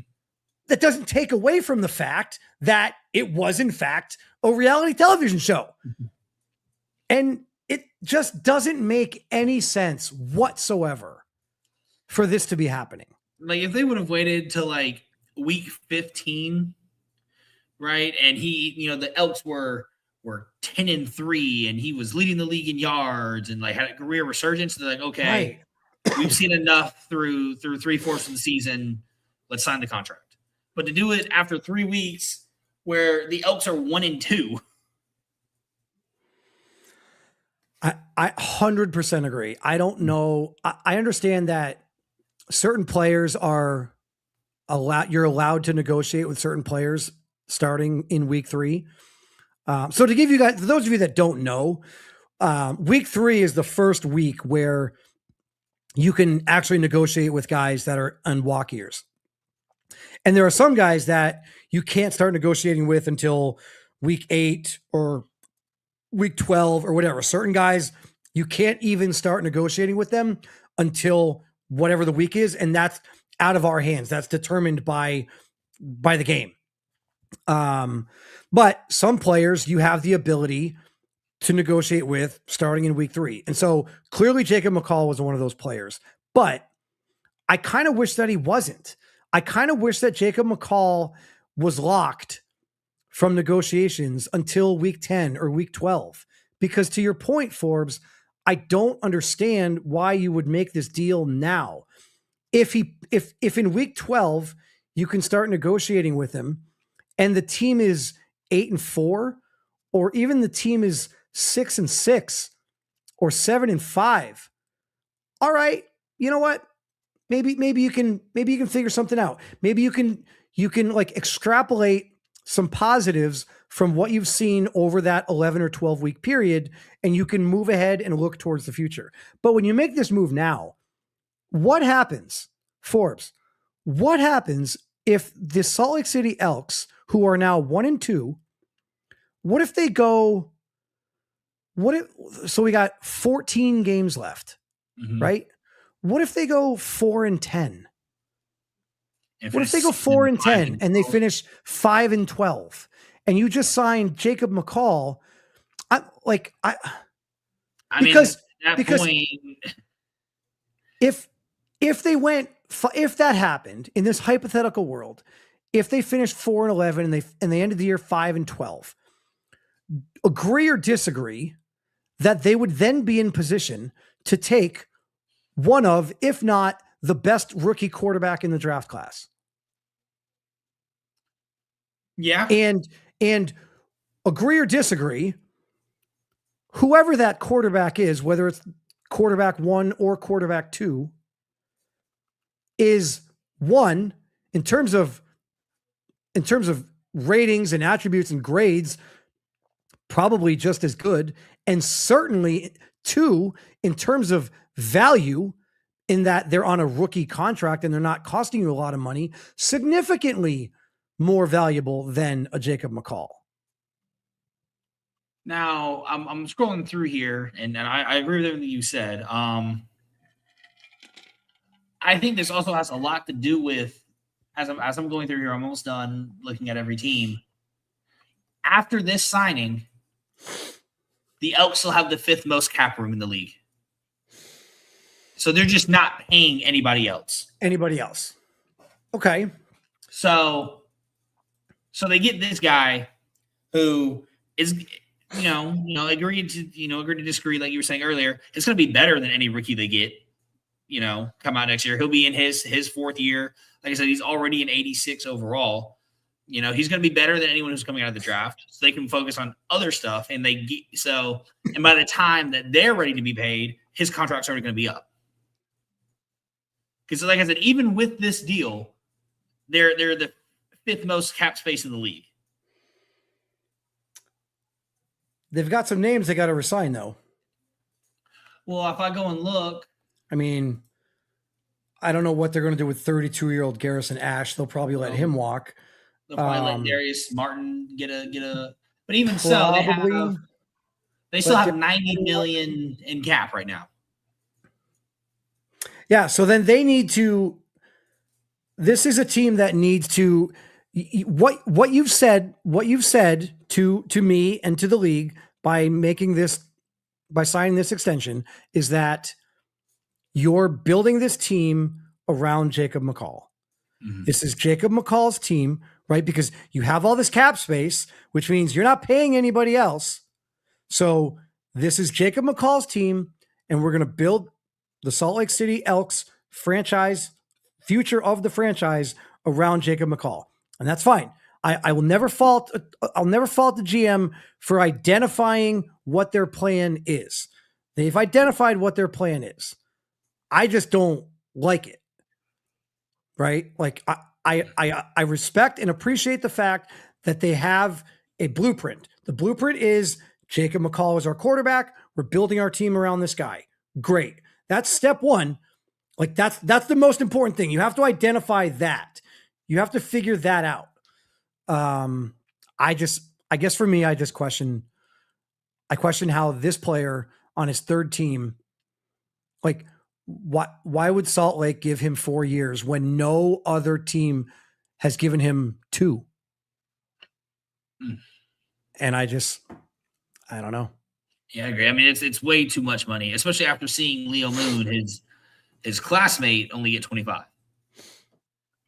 Yeah, and I think that's the biggest thing. And it's unfortunate. It's unfortunate for McCall.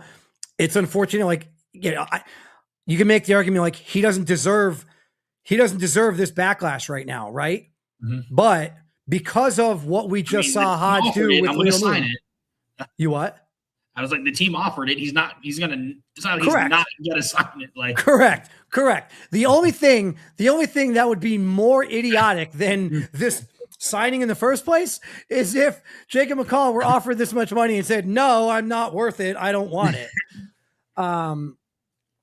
Yeah, I think this is a product of almost like wrong place, wrong time, and unfortunate circumstance, because off the heels of what we saw Hodge do with Leo Moon, for this to be like the very next quarterback signing. Very next quarterback signing, it's just kind of like, wait a minute. Either Hodge is the most brilliant, savvy quarterback negotiating whisperer in the world, or the Elks have no idea what they are doing, or perhaps we have no idea what Jacob McCall really is. Maybe Jacob McCall is really that good, and maybe he's going to be the RFL version of Sam Darnold. I don't know. Who's but I in this class? It just looks a little suspect, especially off of $25 million a year for Leo Moon. Who are the other quarterbacks from this class? It's McCall, Moon, and Johnson. Are those the main three? Kai Cash. Kai Cash took his 5th-year option, and Daryl Johnson took his 5th-year option. And so I'll tell you this right now. I am not sure on what I'm going to do. As much as I want to pick up the 5th-year option for Miles, I'm worried that the amount of the 5th-year option is then going to put us in a situation where this is like the norm. Let me look at Kai Cash's 5th-year option. If I go look at his bonus, because it would have shot up. So Kai Cash is on like a $35 million a year 5th-year option. Okay, so again, I'll have to go in and look, and I would imagine Miles is probably somewhere close. It's probably somewhere in that 28 to 35. So if I resign Miles to, let's call it what Kai Cash did, 35. If I resign Miles for a 5th year, so this is his 3rd year, so he's under the rookie deal for 1 more year, and then the year after that, he would be $35 million, which would put him at age 26, I think, or age 25, 21, 22, 23, 24. His age 25 season, he would be getting $35 million a year, which means he then enters his age 26 season looking for his first long-term big money contract. Mm-hmm. And I have a feeling that 26 is kind of like that age where guys are asking for the most amount of money. And if you can get them a year earlier or 2 years earlier, 24, 25, maybe they don't ask for much. Like you have to assume that Leo Moon his interest in re-signing with the team was through the roof, and that the Marshals were just able to get a very team-friendly deal done, and credit to them. Because I don't know that that's going to be the norm. I think 4 years from now, 3 years from now, we might be looking at Leo Moon as having the best contract based on, quarterback perceived value in the league. I mean, $25 million a year. There are corners, defensive tackles, edge rushers, almost safeties that are getting as much money as the Marshals just gave a young, on the rise quarterback that could be the franchise quarterback forever until he rides off into the sunset. And I don't think Jacob McCall is close to that. And I don't think you guys think that Jacob McCall is close to that.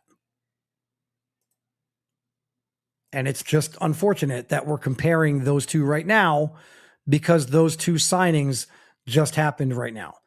All right, so we'll move on from Jacob McCall and we'll move into QPOC. So Laquavius Machiavelli, acquired by the Thunderbirds in the offseason, came over from the Barons and gets his payday. 4-year deal, $53.2 million. Forbes, we talked about this one a little bit off air. I think this is my favorite contract of the night so far. Yeah, like this. I mean, I don't know. The Leo Moon one is pretty good, but I don't know how. Like, again, Leo Moon must have been on the bar where it says interest in re-signing, like green all the way is as far as you can go. I feel like there was a whole nother level for Leo Moon and for QPOC here, because 4 years, 53.2, we're talking 13.5 million, a little over 13 million here. I mean, listen, I love re-signing Anthony Fry at 12.5 million a year, but that's a tight end. And to be able to have QPOC who's a receiver one, who's a receiver one for 4 years, 53.2. I mean, that's, and this is like the exact. If I were to criticize this contract, you know what my criticism would be? Not enough years. Not enough years. Why didn't you sign it for 6? Yep. Like, why did you only sign it for 4? Because clearly the team friendly was in play. The team friendly deal was in play, as is made evident by the AAV here. So why didn't we try to add a 5th year? Go for gold. Go for a 6. Mm-hmm. And this is one of those things where it's like the opposite of the last contract. QPOC on his new team after 3 weeks is 5th in the league in yards. And he's got what, 3 touchdowns, 4 touchdowns? 2. But remember, in week 1, this doesn't even include in week 1 where he had that 80-yard called back, ripped away. Yeah. Okay, that's I was like, I thought he had 3, but right, he had that one called back because of holding. Mm-hmm. Yeah, I mean, I think if you're QPOC, you're thrilled with the deal. I think if you're the T-Birds, you're thrilled with the deal. I think if you're a team in the NRC, you're not happy with the deal. I think if you're a team that is competing with the Thunderbirds on a yearly basis to try and win the division or to try and make the playoffs, you're probably not too thrilled with this, because that over the next 4 years, they just freed up some money where they can go out and get other guys. So who are those other guys going to be? And just real quick, can you pull up Frankie's chat real quick? Is this one? I think everyone, including Smitty, forgot the rule of can't re-sign a player for more than 4 years unless they ask for it. I think this rule was made before Madden did the player-friendly, very player-friendly, team-friendly, very team-friendly. Because if someone asks for 3 years, but I scroll to very team-friendly, it turns into 5. So there's a scale now in contracts, and I don't think that Smitty has adjusted for that rule yet. So technically everyone's asking for more than 4 years now, because you can just scroll to the end. Yeah. Well, and I also think, and maybe I'm wrong, I guess this is, maybe an offline conversation in the coaches lounge, but I also think if you have a user player, if QPOC wanted to stay, and does he have any say? Or is it only 100% based on whatever the in-game situation is for the player? If he wants to stay, I think QPOC got to. I think QPOC had got to say how long he wants to be there. Yeah, I certainly. I mean, I will say maybe I'm wrong here, Frankie. You were in this league before me, so maybe it was before my time, and maybe we just haven't really had to talk about this, or this hasn't come up, but I certainly have guys that I'm going to be looking to re-sign for 5 years or 6 years. As a matter of fact, I already have. I re-signed Last Chance. I think we've seen plenty of guys that were re-signed for 5 or 6 years or something. So I don't know. I wasn't aware of anything like this. And quite honestly, that would be the only reason that would make any sense for me. Why the T-Birds didn't make this a 5 or a 6 year deal. I would have extended this deal as long as I possibly could at this amount. And I would have even given more. I know a lot of times you go down in AAV as the years go up. I would have been fine keeping it the same, maybe even more, just to make the player happy. Instead of 13.5 million a year, I'd give him 14.5 if I could make it 5 years or 6 years. Yeah, just a great re-signing, a great deal for the Thunderbirds. I will just say this. They had to do this.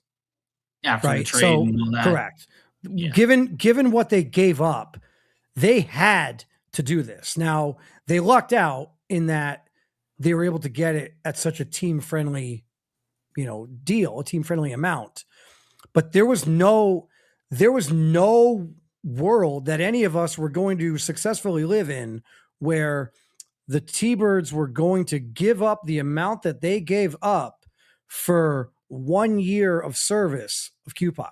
That again is a bordering fireable offense to give up that amount for only 1 year. So they had no choice. This deal had to be made.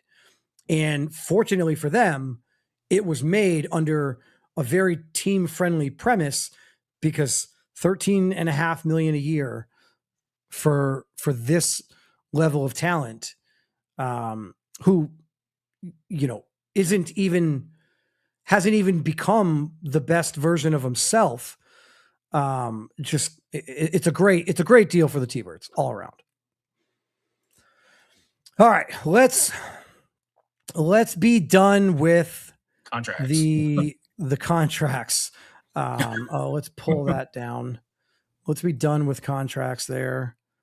And let's move into quarterbacks and teams that have a problem right now. And if you are a fan of the San Antonio Dreadnoughts, and Frankie, you are the GM of the San Antonio Dreadnoughts, and I know that you're out there right now, this is the perfect time for you to lose connection on Wi-Fi, or maybe go make a sandwich, maybe take a nap, or go to bed early. There's a big problem in San Antonio right now, and there's a big problem in Cincinnati right now. And I think the bigger problem is in San Antonio. Forbes last year, if you remember, I said at about week 6 or week 7, the team that should be the most aggressive at the trade deadline should be the Cincinnati Hogs. There should be no team that should be more aggressive and more active at the trade deadline than the Hogs. And a lot of people were like, well, what do you mean they're 6-0 or they're 7-0? They're undefeated. Like, they look amazing. Ronnie Shanahan, rookie of the year. Like, this team looks great. Okay, but you have to realize that certain things aren't sustainable long-term. If you thought that the normal was going to be Ronnie Shanahan going undefeated as a rookie and the Cincinnati Hogs with that roster construction winning the Reload Bowl, if you thought that that was the normal, well, then you're wrong. Like, yeah, I came on this show with you and talked about how the Hogs had the number 1 rushing offense, the number 1 scoring defense, number 1 in sacks, number 1 in turnovers, but they were 32nd in passing. They were the worst passing offense in the league. Now they end up going to the NRC championship or the ARC championship at the end of the season. But we were both on here saying that just they were never actually going to be able to win it all and succeed at that level of play. You cannot have the literal worst passing offense in the league and then expect to win the Reload Bowl. Right. And to be clear, they were not winning the games because of Ronnie Shanahan. They were winning the games, like you said, because of the defense and because of Dre Shivers. That's why they were winning games. And then they got hot, even when Shivers went down at the end of the year. Jacob Haynes stepped up and was like, who is this guy? Like, it was like, oh my God, this guy can clearly take over the reins. Let Shivers ride off into the sunset. Jacob Haynes can take over this team. But they didn't do anything. And I was so mad and like pounding the table at, I don't understand why you wouldn't have picked up the phone and called Houston. Hey, what's up with Glenn Hay? I saw you benched him in week 3. Is he available? Or picked up the phone and called Baltimore. Hey, what's up with Jabri Jackson? You just drafted Tyon. He going to take over? You guys aren't going anywhere. You guys are in the basement. You're playing for season 10.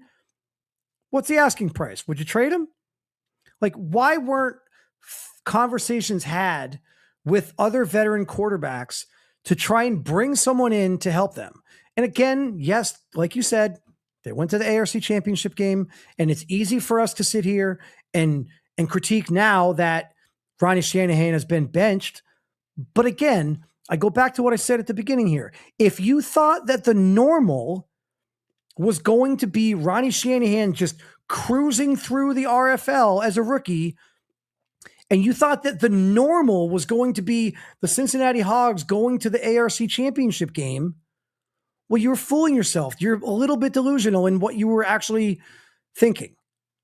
And now we're in a situation where they've benched Ronnie Shanahan, and your boy, Forbes, Lane Kearney, is now the starting quarterback. And I would argue, for as much as I criticized the Hogs last year for not bringing in a veteran to help them make a push when they were clearly bound for the playoffs, there's a part of me that would argue now, why are you making this change now? Like, it's 2 weeks. Like, I understand that things maybe haven't gone the way that you want them to, but you've got a guy who you're willing to develop as a rookie, and when things are going good, you refuse to address the situation. But then as soon as something goes wrong, you immediately question it, and now you bring in somebody else. And my concern here, and this is, I guess, where we'll kind of segue into San Antonio. My concern here with Cincinnati is that they are going to be, in 2 years, what San Antonio is right now. And that is a team that doesn't have an identity, is looking in the rearview mirror at all of their success and wondering, how the heck do we get back to that point? And if we're going to do that, who is going to be our starting quarterback? Because I feel like these two situations are very similar. San Antonio, I think it's a little different. Okay, so go. So tell me how. So with the Hogs, I still think it's very clearly Ronnie Shanahan is their guy. But hold on, but 1 second. Wasn't it clear that Owen Jack was the Dreadnoughts guy when they drafted him? Yeah, but you're comparing Matt Jones, who's like 2 years older than Owen Jack, to Lane Kearney, who's like 35. That's fair. It's fair. Okay, go ahead. So, and that's the biggest difference is that it's not like they traded for or they signed like a Matt Jones, or traded for like a George McCaffrey, who I've had on the block, or even Jaden Romanelli, who's 23, 77 overall and star, sitting in free agency. So, like, they brought in Lane Kearney, who's an 88 X Factor, who's very clearly only going to be here for the year. And it seems more so the Hogs are trying to right the wrong they should have done last year, and they're jumping on it too quickly. But I think in Cincinnati, it's very clearly Ronnie Shanahan's job. Now, I know being in some of the calls behind the scenes, the big issue I think Ronnie Shanahan got benched so quickly is because, like, he's just not active. Like you said, the whole point of having a user quarterback is being able to upgrade faster, use the reload up program. Well, like, he's here, he talks here and there, but he's not doing that. Yeah. So, and like, if you're a user who's not doing it, I'll take it one step further on kind of like a side tangent to what Forbes is saying here. To a lot of you that might, you want like a glimpse into the mind of an RFL GM. A user is great. We love you guys. We love the users. However, a user that is not active is worse than a generic. I'll speak for myself, but I'm guessing that I probably speak for a lot of other GMs. If you are a user that is not active, I would rather draft a generic player. I don't want you because I don't trust that you're going to be active. I don't trust your level of activity, and you're not, because of that, you're not going to be able to earn reload bucks and upgrade your player. Whereas a generic player, I can earn coach reload bucks and I can upgrade the generic player, or I can subscribe to Patreon and I can get a student of the game upgrade for a generic player every single month. That I can do for a generic player, but I cannot do it for a user. Even if the user becomes inactive, even if the user leaves the Discord, they are banned from the league, whatever. If they were a player that was created and thus are a user created player, they are never going to be able to be upgraded by a coach in the RFL. And so you as a non-active user are literally the worst player that a GM could have on his roster, because there is absolutely nothing in our control that we can do aside from putting you as a focus player and trying to earn additional XP. There's nothing that we can do. So that's what Forbes is getting at, where behind the scenes calls, if Ronnie Shanahan is not active and he's not doing those things, then he's not going to upgrade. But Forbes, clearly Lane Carney is not the future there. So are we in a situation here where, I think the Hogs aren't going to draft another quarterback? No, I think the situation is that they're trying to force Shanahan into a situation where, like, hey, you either become active or we will, whether it be this year or next year, move on. I think is what's happening. And who knows? Maybe the Hogs end up looking like the Pittsburgh Steelers did in the NFL the last few years, where they kind of have a rotating door of quarterbacks, none of which are really great, but all of which have had some level, right? Like of past success, right? Like you bring in a Russell Wilson, like he's not very good, but maybe you can rekindle something. You bring in an Aaron Rodgers. Well, he's not very good, but maybe you can get some of that old magic. Maybe this is a situation. You bring in Lane Kearney. Well, he's on the downward, he's on the downward trajectory, but maybe you can get him to the playoffs, and then he goes bye-bye. And then, we have to look at who some of the other potential quarterbacks would be in free agency, but Reed Wagner is going to hit free agency. Reed Wagner is going to be in free agency. I mean, there you go. Perfect example. I don't know what the Hogs financial situation looks like, but there you go. When you break the bank and bring in a guy like Reed Wagner with that defense, if you can bring back some of those guys on defense, does that make sense? Or I want to say, I think also Glenn Hay, I think he's in the final year. Glenn Hay, Jabri Jackson, like there's going to be quarterbacks on the market. There's going to be quarterbacks in the market. And I guess another public service announcement here to rookie quarterbacks or people creating quarterbacks. There are going to be some free agent quarterbacks in the RFL that are going to be probably better than you and in more demand than a rookie, right? Like there's probably some teams out there that are win now teams that would rather have a Glenn Hay, rather have a Jabri Jackson, rather have a Reed Wagner than bring in a rookie and start him right away and hope that they can win Colorado Rivers. Chum Lee is also on a. There you go. A year, yeah. I mean, does Chum Lee get traded at the deadline? Because the Dillos are slowly but surely working their way out of this thing. Yeah, but to where? Because especially after this Timmy Merritt, I'm just seeing is also a Timmy Merritt again. But like you say, does Chum Lee get traded? But like to where at this point? Like, I agree. I agree with you. Which isn't it kind of sad that we are talking about 32? We're talking about quarterbacks being 31, 32 years old, and it's over. You have no value to anyone. Mm-hmm. It's because we're a quarterback saturated league. It's weird, because that's not the way it is in real life, right? You've got 35, 30, 34, 35, 36-year-old quarterbacks that are in high demand, and you've got 24, 25-year-old quarterbacks that nobody wants. Well, and we are like the opposite. Yeah, but it has to do with like the reload system. Like, correct. Like you were saying, like even now, I've already gotten my rookie quarterback up to an 82 at 22 years old, making looks to be $7 million a year. Do I want to go sign a 90 overall 30-year-old for $45 million? You wouldn't. You wouldn't. Like it just And that's how every team in the league either already has the high paid quarterback who's a 90 plus overall making the bunch of money, or you have the Colorado Rivers, the Miles McCain, the Jaden Young, the Dylan Lewis, the those kind of guys, the Tajay, the Monty. Like, you either already have a top 10 quarterback or you have your young franchise guy. And the people in between are like rolling with Chumlee.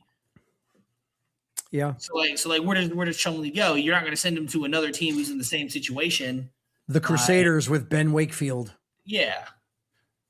So yeah, there's nowhere to go.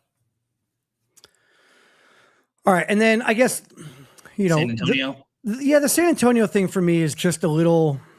I just think Owen Jack should have been starting the entire time. Yes, this is why I said, wasn't it clear that Owen Jack was the guy when you drafted him? Now listen, hearing from Frankie, what I said about Ronnie is what happened with Owen Jack. He just wasn't active. Yeah, what I've heard.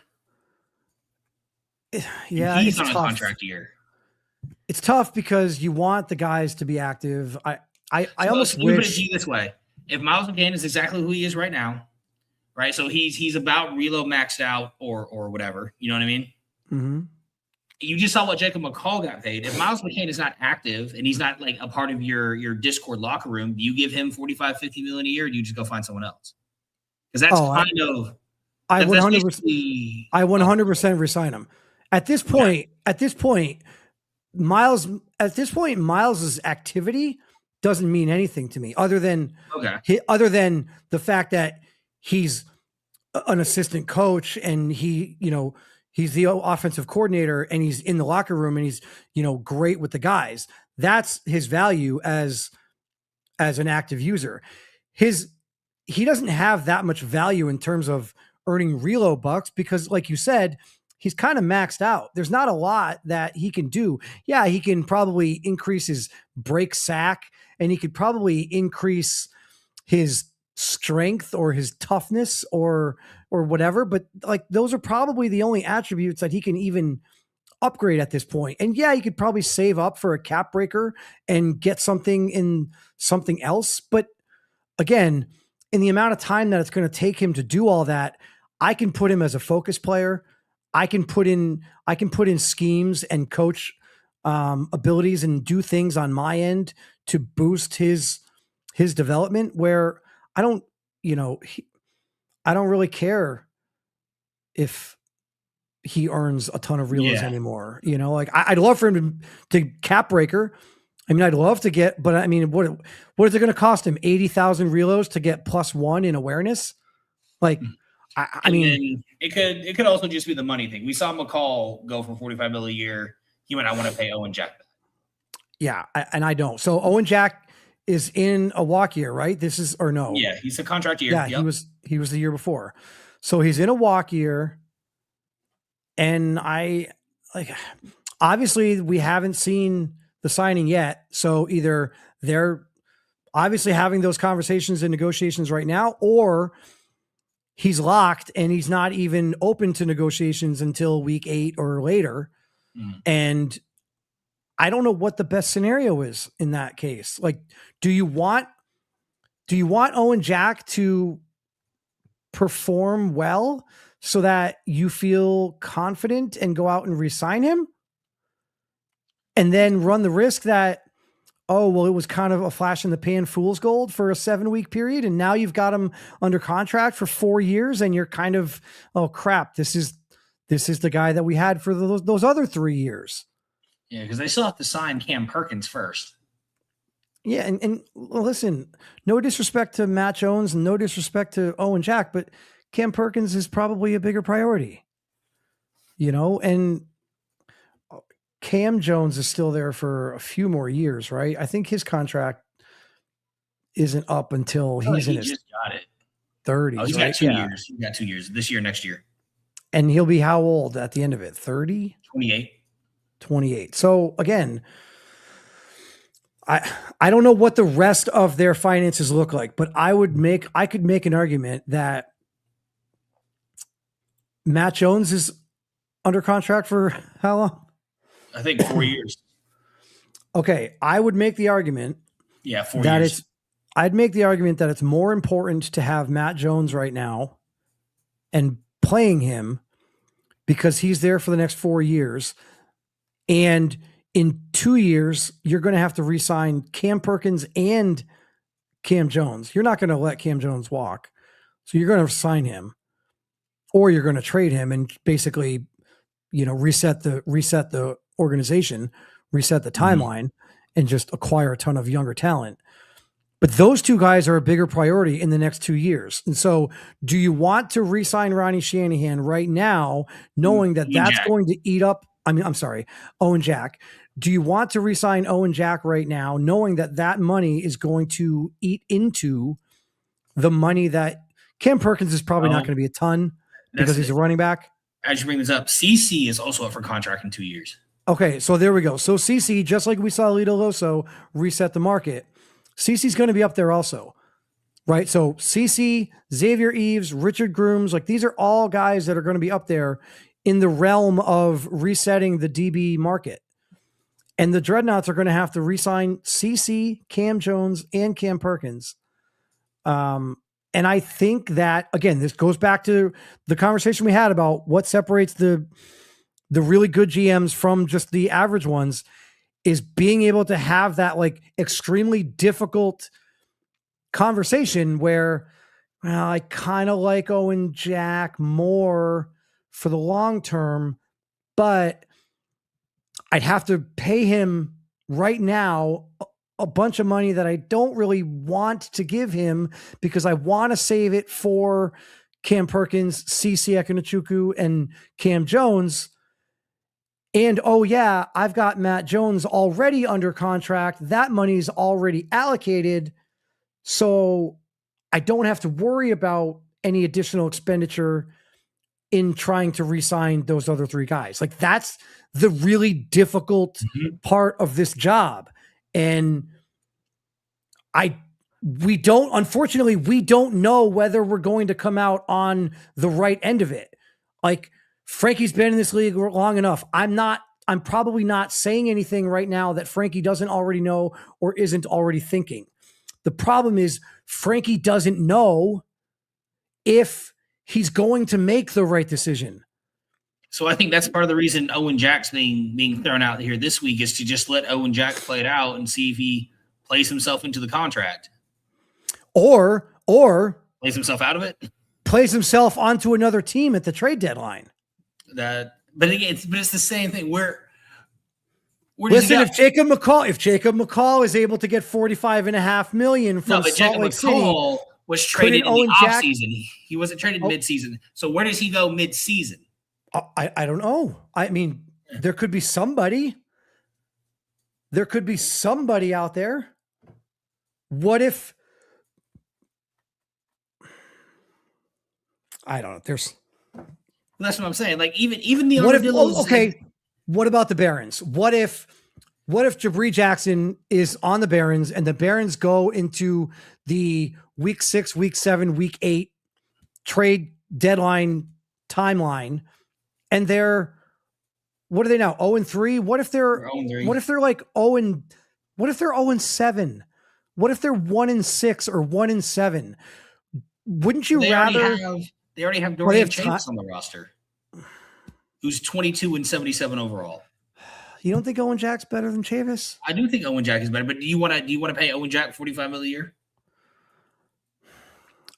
I don't. We're assuming that 45 is the going rate. Yeah, well, I'm just comparing it to what McCall got. Correct. So do the Barons make that trade to then sign him? Or would the Barons, if they're 0-7, just not want to draft Dante Taylor, Devin Norden, one of these quarterbacks coming out? 100%. And again, that's ultimately where they would probably go because, again, back to what we were saying, the state of the league at quarterback, it's oversaturated. Guys once you turn 30, you're an old head and people don't want you regardless. If you're an 87 overall or an 88 overall and you're 30 years old, people don't want you. They would rather draft a rookie quarterback and get him up to an 81 or an 82 by the end of his rookie year. And then 3 years into the league, he's an 87, 88 overall. Like, that's where I am right now. Miles McCain entered the league at a 70 overall. And 3 years into the league, he's a 86 or 87 now. So it's unfortunate that 30 is like the new 40 when it comes to the quarterback position in the RFL. It also goes to show guys that are quarterbacks, your career in the RFL might be shorter than you think. Just because you're a quarterback, don't think that you're going to have a 20-year career. You might get replaced when you're 30 or 31. So, all right. I don't know. I mean, for me, this is just a difficult spot for both of these teams. I think it's definitely easier for Cincinnati. You just play out the season, Agreed. playing QB hot potato, whoever you feel like for that week. And then Ronnie Shanahan, assuming that he gets active, gets his reloads over the offseason for the college series, goes into season 11, and it's just the guy again. There's like not really a question of who's the Hog starter next year. It's Ronnie. Yep. I think I 100% agree with everything you just said. I think it's easier for the Hogs. They don't have to deal with the difficult decision of what to do with the quarterback. Do I re-sign Owen Jack for a bank, or, just ride with Matt Jones, who clearly they didn't trust. Otherwise they wouldn't have gone to Owen Jack in the first place. Whatever. I think it is a lot easier for the Hogs. And I think they're in a situation where if you focus player Ronnie Shanahan every week, build up the XP that way.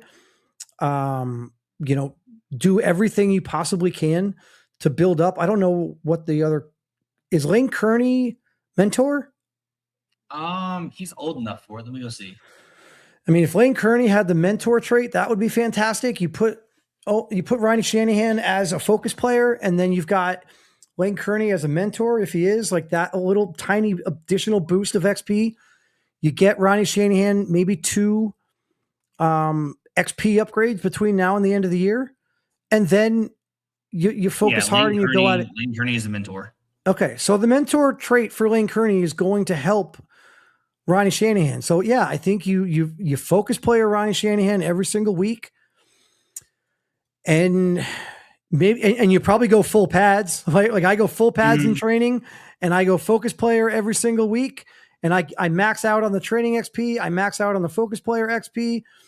I do everything I can to try and build Ronnie Shanahan up, because at minimum he's there for another 2 years unless you trade him. So you gotta build him up. If he's not going to be super active, then you have to build him up on your own. All right. So moving away from teams that have question marks in San Antonio and Cincinnati, let's look at some teams that are bouncing back, if you will, right? Like I think last year we saw some teams that kind of underperformed or maybe just didn't live up to their lofty expectations, right? But I think this year we're starting to see a little bit of a bounce back. So I'll just off the top of my head throw out a couple names that last year didn't go so well. This year looking like a bit of a bounce back. Columbus Explorers, Houston Voyagers, right? Like both of these teams are teams that we're used to talking about when it comes to the postseason, but last year didn't make the postseason and underperformed. So are you excited about the Explorers and the Voyagers here? Do you think that last year was just a blip? Or do you think that over the course of the next 14 weeks that we're going to see some more leveling out, and maybe, they still find themselves fighting for a playoff spot? It's really hard to tell with both teams. I feel more confident in the Explorers than do the Voyagers. But why is that? Why do you feel more confident? Yeah. Why do you feel more confident in the Explorers? Because DJ's already proven. The quarterback's already proven. The team around him is already proven. Yep. And now they've beaten the Lumberjacks twice, absolutely steamrolled them last week, right? But both teams have played really weak schedules. So the Explorers played the Lumberjacks and the Barons, the Lumberjacks. the Explorers are starting 3-0 in the division, and it wasn't really close except for week 1. But, so we'll have to see more because they played one team twice in the first 3 weeks, and the Lumberjacks, which are a good team. But then I get to the Voyagers, and their 3 wins are the Crusaders, who are 0-3, the Armadillos, who were 0-3, and the Celtic Tigers, who are 1-2. So the Voyagers' strength of schedule in the first 3 weeks is 1-8, or strength of victory. So now they absolutely killed the Armadillos. Monty Wyatt's looked amazing, but now the Voyagers, after playing 2 0-3 teams, have to play the Thunderbirds this week and then the Diablos the week after. So I think that'll tell a lot about how the Voyagers are. And then they go into the bye week, and then they've got 3 consecutive road games, 2 of which divisional games. And I'm looking at the Explorers' next 3 games are still just as easy as their first 3. They play the Red Dragons, who have not looked good, the Bisons, who have been okay, and then the Barons, who are 0-3. Yeah, the Barons have just not looked. So I wouldn't be surprised if the Explorers are 6-0 going to their bye week, and then they play the Gunners and Aviators right after. I would predict right now that the Explorers start 8-0. Yeah, I mean, there's a really good chance. I think you'd make the argument here that the Explorers kind of got the New England Patriots treatment, right? Like they weren't very good last year, and then they end up with the easiest schedule, right? Like you get. Yeah, I'm looking at it and so they play me, they play the Snowhawks, they play you. And outside of those 3 games, that's it. I mean, I'm looking at the rest of the schedule and those are the only 3 games that, and these ones are still a good team. They could win all 3 of those games. Those are the only 3 games where I think they're not the clear favorite. Well, and it's largely because they play the NRC North plays the ARC West, which is my division. Mm-hmm. And the ARC West right now is kind of top heavy, right? Like I think with just you. I think the consensus is that we are at the top, and the Aviators, the Red Dragons, and the Bisons are just not close. That said, the Bisons came back on us last week and gave us a run at the end, but the Aviators I think are going to be fighting for the number 1 pick in the draft, in my opinion. And the Red Dragons, I think, are a team that, similar to what I said about the Dreadnoughts, they're looking in the rearview mirror wondering, how do we get back to those days? Like, how do we get back to those seasons? Last season, weren't they like the 2 or 3 seed? They won the division. Anthony Savoy was second in MVP. And now you get to this season, and I think he's – let me go. Savoy in the first 3 weeks has been not pretty. I'll put it that way. Where is it? They also had, so at the beginning of last season, if you remember, they had a lot of financial constraints. They do this year too. And so they're still dealing with that. Like offensively, they're just not very good. They're 24th in points scored. They're 29th in passing yards. Yeah. I mean, they're 3rd in rushing yards, but okay. Like we've seen that the running game can be very, impactful. However, their leading rusher is Savoy at 223. Oh yeah, they're getting. Yeah, so they're third in rushing, but that's because they're getting. Their quarterback is out rushing their. Correct. They're getting no passing yards. None. I mean, 504 passing yards in 3 games. I think Miles had that last week. I think Miles had that against the Cougars. Yeah. In a loss. Okay. Yeah.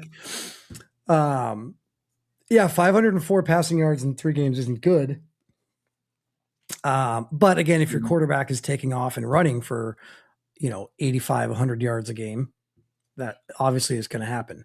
But even on the defensive side of the ball, like you can talk about the offensive struggles all you want. On the defensive side of the ball, they're 27th in points allowed. They're giving up 30 a game. Like they're getting outscored by 10 points a game. Mm-hmm. Like that's a lot. They are second to last in terms of yards allowed. They're 29th in passing yards allowed. So they're 29th in passing yards for their own offense and 29th in passing yards allowed given up, which is not good. That means you cannot pass the ball and you are just letting teams throw all over you. And then teams are running all over him too. They've given up 453 yards in 3 games. And it's not like they're playing powerhouse teams. They've played the Pioneers, the Hogs, and the Gunners. And they're allowing 151 rushing yards per game. So, I mean, if you look at those games, rookie Zach Tank, young Jacob Haynes, and then Ronnie Nickens, who's a really good back for the Gunners. Sure. And I don't think either one of them had quarterbacks that were adding to the rushing totals. Like, I don't think. Well, Tyon probably was. Tyon might have, but I don't think. It was Ronnie Shanahan. And Ronnie Shanahan. I don't think. We can pull it up. I don't know what Javier Santana's rushing yards were. How long is Javier Santana the quarterback in Pittsburgh? Let me make the question easier. Does Javier Santana get re-signed after his rookie deal? See, that's hard because this is only his second year. Yes.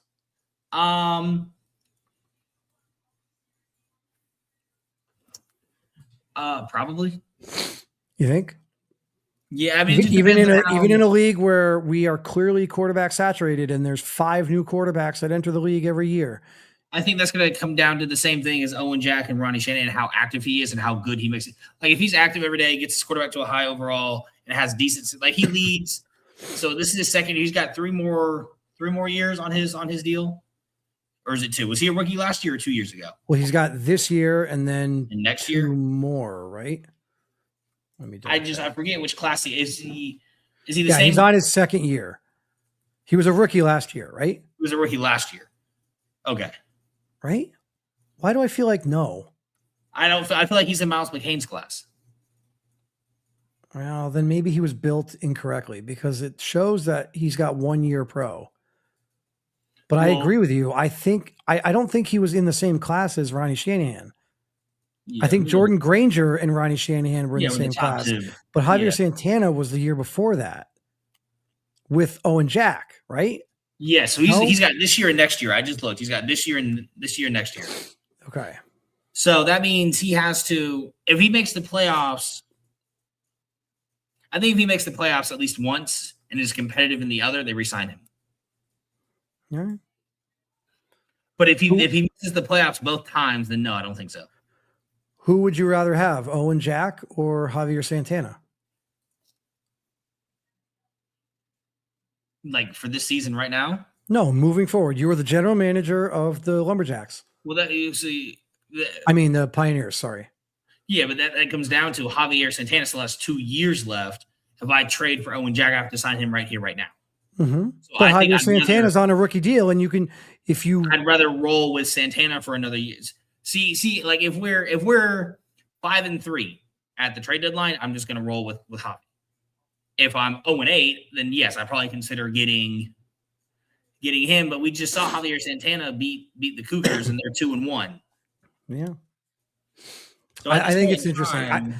I think the biggest knock on Javier Santana is regardless of 5'9". Correct. Regardless of how many games he wins, regardless of who he beats, there's always going to be that cloud over his head of dude's only 5'9". Like you're like, it's almost like you're just waiting for the shoe to drop, right? Like you're just waiting for that giant thud and be like, oh God, I knew this was going to happen. Why did it have to happen now? I should have known. Of course it was going to happen. And I don't know when that's going to be.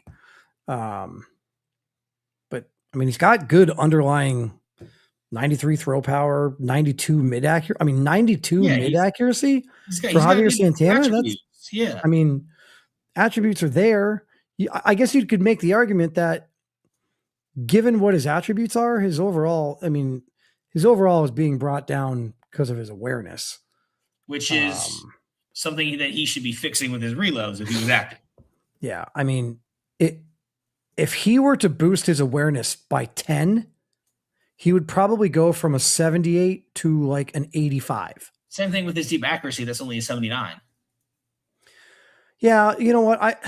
I can live with deep accuracy being the worst of your three if because I can I can choose an offensive scheme and I can choose an offensive playbook that isn't going to throw the deep ball a ton and I can Well, I can focus on agree. short passing and running game, and if I you just got meant in 92 terms mid of like, accuracy and 87 short, well, I just meant like in terms of like raising his overall. If he fixes the deep, which he can get to an 85 with reloads, yeah, his awareness that he can get to an 80 with reloads, that right there probably makes him an 81, 82 overall quarterback, just fixing those two things. correct.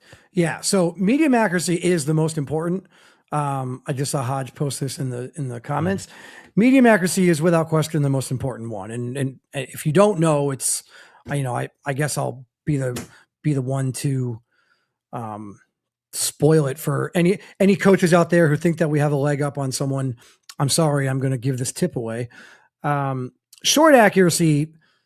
I mean, short passes are completed all the time, right? Like if a guy's got 70 short accuracy, he's still going to complete 9 out of 10 passes that are 5, 6, 4 yards.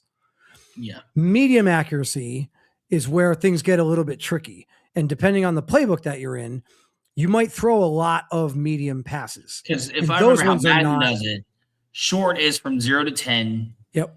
medium's 10 to 20, deep is anything past 20. Correct. And it's from the quarterback, not from the line of scrimmage.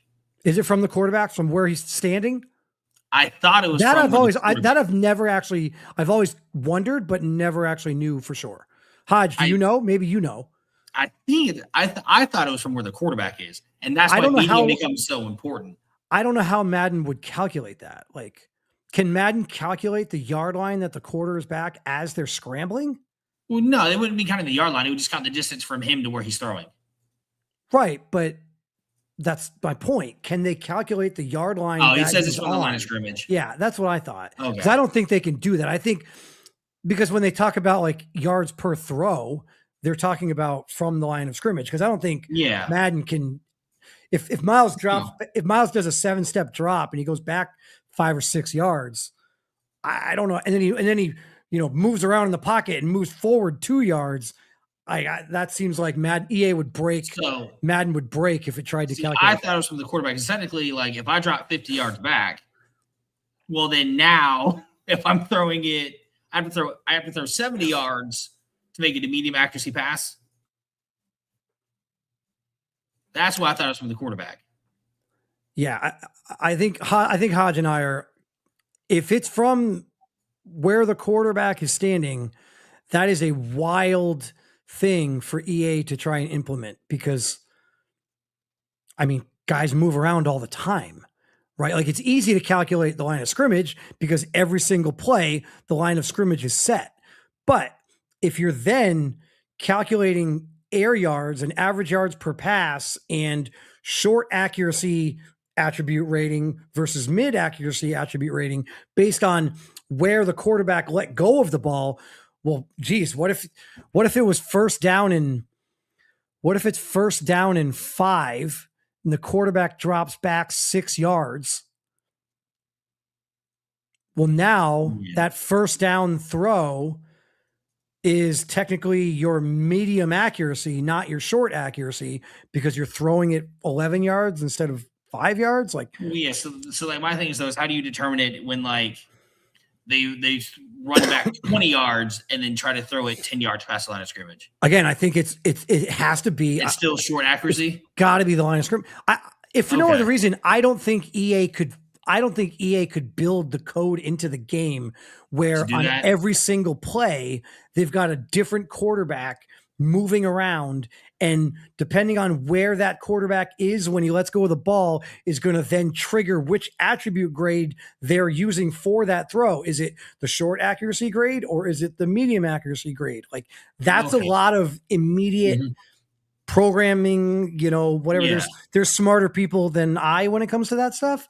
But I think in a game where they've got a lot of questions in other places, I don't think that is a place that they would put, all that. So for all of that, whatever side tangent on Madden EA programming, the medium accuracy is the most important because it's the one where there are a lot of passes thrown there's more chance for coverages. You have corners in those coverages and safeties in those coverages, and not wide open middle of the field, not linebackers. The short accuracy passes, you're always going to see a high percentage of completions no matter what. That's just kind of natural. And so medium accuracy, you care a lot more about.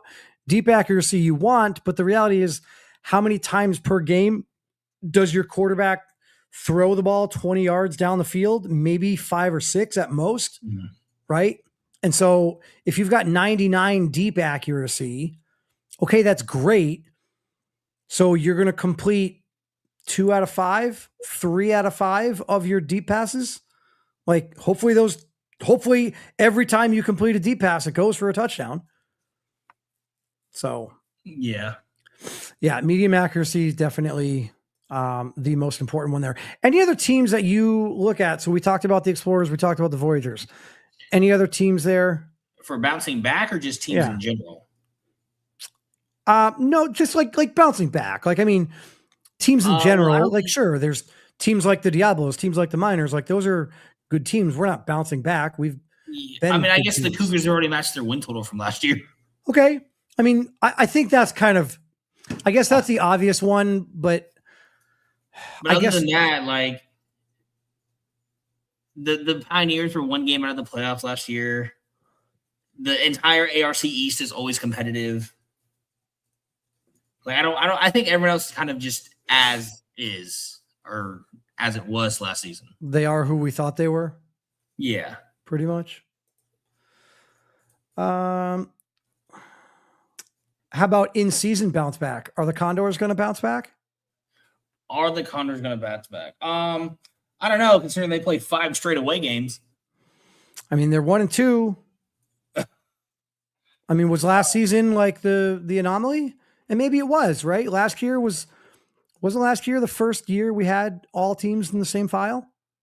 Yeah. So, anything can happen. Maybe last year was just the truth serum of anything can happen, and the Condors won it all. And maybe they're just not. I mean, listen, none of us thought that the Condors were going to win the Real Bowl at any point during the season. And I don't think any of us. Even like the wild card round, no one had the Condors going all the way. That's what I was going to say. Like, even when the playoffs started, I think if you go back and watch every podcast that Smitty had during the playoffs, I don't think at any point throughout all 4 weeks that anyone actually picked the Condors to win. Well, I feel like there was a 10-week period where I felt that same way. I remember looking at the spreads for like 10 weeks in a row, and I was the underdog in like every game. And I was like, wow, we are just not projected to win any of these games. Well, you had a rough start of the season. Yeah. I mean, didn't you start like 2-5 or something like that? I don't remember. It wasn't ideal. It wasn't great, because I remember. I know it was like 2-3 or 2-5, because you had a losing record early in the season. Yeah, I did, because I was kicking the tires on selling at the deadline. Yeah. And I mean, I kind of did sell a little bit, in the sense that like I traded Buck Ulbrich. Yeah. Because I was fearing that we, weren't going to get there. And listen, we needed to win week 18 and get help from, I think, 2 teams. So I'm looking at it here. You started 1-4. Yeah. So at 1-4 is probably right around when I traded Buck Ulbrich. You were 2-5 at week 7. Okay. So if it wasn't then, it was definitely then. Week 7 trade deadline is week 9. So at week 7, I was probably hitting panic mode. And like, I do not want Buck Ulbrich on this team if I'm going to miss the playoffs. I want to trade him now and get whatever value I can and build for the next season year. 8-2. And then we just spouted off. I feel like that's kind of the MO for my team the last couple of years. If you're a member of the San Antonio Dreadnoughts, you know exactly what I'm talking about. There's been several times in the last 2 or 3 years where we were on the outside looking in with as few as 2 or 3 weeks left in the year, and we had to win every game in order to get in and get help. So I think this year might be a little bit different. I think our division is a little weaker. It's what it is. There's nothing I can do about it. But if you look around, I think you could make an argument that the ARC West might be the weakest division in the RFL. The NRC. I don't know. The NRC West with the Elks, Condors, and Crusaders. Okay, yeah, but I mean, the Condors at least won the Real Bowl last year. Like, I'm not like leaving them for dead quite yet. It's really gonna come down to, because the NRC North, it's really gonna come back to if the Lumberjacks bounce back or not. That's true, because NRC North could be very top heavy. The Gunners, everyone knows how people feel about the Gunners right now. And the Lumberjacks just got waxed. I think the ARC South is pretty terrible. I think that there's a chance that you and I, if we picked right now, if we picked the 7 teams that were going to make the playoffs in the NRC, I think we would both pick the same exact 7 teams. And I think there's a pretty good chance that we would be 100% correct. And it is week 4. It's week 4. I bet you we could correctly pick every single NRC playoff team 14 weeks in advance. So the Explorers. Yep. The Diablos. Yep. The Thunderbirds. Yep. The Steamers. Yep. The Marshalls. Yep. The Snowhawks. Yep. And then team 7 is the Shamrocks. I'm going to say the Tigers. The Tigers. Which is a bit of a stretch only because the Shamrocks just beat them. So, but still, I think the top 6 are still, that's it. Yeah, I mean, I think those 6 are like no-brainers. And then I guess you could argue maybe the Lumberjacks, because again, the only reason I say the Lumberjacks is because they play the ARC West, and the ARC West is weak. So the Lumberjacks are going to play the Gunners twice. They're going to play the Barons twice. They're going to play the Aviators. They're going to play the Bisons, and they're going to play the Red Dragons. So in theory, the Lumberjacks they could beat the Gunners both times. They could beat the Barons both times. That's 4 wins. They could beat the Aviators. They could beat the Bisons. I mean, that could be 6 wins right there. What do you think about the Desperados? You think they just don't have a chance this year? I still think that they do. I guess I would be arguing. I guess my argument would be between the Lumberjacks, the Tigers, the Desperados, and the Shamrocks, and they're fighting for one spot. But the top 5 or 6 are just kind of like, this is what it should be. Yeah. I mean, maybe the Condors turn things around. Maybe Jacob McCall is all excited about his $45 million a year and does something. Yeah.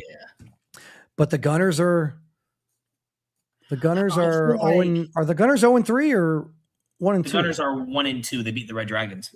Okay. But I feel like the ARC, I think the ARC is way more wide open. Yeah, because like the East, all 4 of those teams, anyone can come out.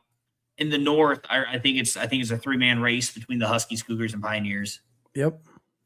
So you really have the South, who the Crusaders through 3 weeks already have a 2-game lead on the division. Yeah, I mean, I guess in the ARC, the difference is there's probably only 8 teams, period, and the NRC, there's probably 10, but 6 of them are clear-cut, no questions asked. And that's in the ARC, there's 8. There's probably 8 or 9, but the order is no one knows. All over the place. I mean, the Huskies could finish 1st in the division, or they could finish 3rd in the division and get in no matter what. Yeah. And get in no matter what. I feel like that's how it's always been in the RFL. I think the NRC has always been extremely top-heavy, and the ARC has always been widely competitive. I would buy that. I would subscribe to that theory. Because that's why in the NRC, it's always the Explorers. You always see the Thunderbirds. You always see the Steamers. You always see the you see, like, it's like in real life, for like we had this in the ARC or the AFL or whatever it's called in real life off the top of my head. AFC, there we go. AFC. It was always, we had the 2010s, early 20 words, always the Broncos, always the Patriots, always the Ravens, always the Colts. And that's kind of how the NRC is in the RFL. Like, you have those powerhouse teams, and they've kind of always been the powerhouse teams. Well, and now that NRC, and in the ARC, it's kind of still. It's like the Chiefs and the Bills and the Ravens. Yeah. And the NRC, it seems like it rotates every year. One year it's the Rams, the Seahawks come out of nowhere. All right, let's before we get out of here, we'll try to get out of here pretty quickly. Let's look at. So we talked a little bit earlier about like regression and guys aging, and we're in season 10. We've got our first Hall of Fame class that's been announced. We're starting to see like a new guard, if you will. We're starting to see new players. A lot of the household names, like this isn't your grandfather's RFL anymore, right? Like Matt Nayani is a nice guy, but the future is QPOC, right? The future is, the league leader in receiving yards right now. The future is Caleb Houston, right? Like, let's talk about some of those guys that are the next elite RFL talent. Like, who are the guys? And I guess we can start at the wide receiver position since since I kind of brought it up. Who are the guys that are going to become the new generation of the Keith Guyton, the Matt Nayani? Like, who are some of those names out there? I think it has to be it has to be Caleb Houston first and foremost. Through 3 games, he's already over 400 yards. It's wild. It's got to be him. Now, we do also. I went and looked. The top of the 5 highest overall receivers in the league, 4 of them are 26 or 27.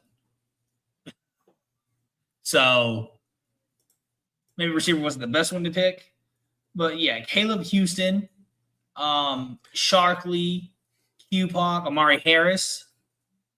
I'm hoping Ricky Dior-Gore gets up there one day. Yeah, I mean, listen, I will say from my perspective, the sophomore campaign for Ajon Grant, loving every minute of it. 253 yards in 3 games and 2 touchdowns. Like I'm here for all of the Ajon Grant taking that next step. But yeah, if you look at yards, Ajon Grant is 6th, QPOC is 5th, Caleb Houston is 1st. And then, you got Keith Guyton is 2nd, Buck Ulbrich making a resurgence for the Voyagers, 3rd in terms of yards. Anyone else that you can think of, like, not the Caleb Houston, not the QPOC, not the Ajon Grant, anyone that maybe we're not thinking of right now that by the end of this year, we could be looking at as, one of those elite future receivers? Like, are we like a Flame, like a Amari, like a Devontre, like a Shark? Like, are those guys capable of getting into this, or are we just, is that wishful thinking? Category outside of Caleb Houston, who gets into the elite category? I mean, let's assume that the guys have to be 25 or less. Okay. And we're allowed to have 7 guys max in the category of elite.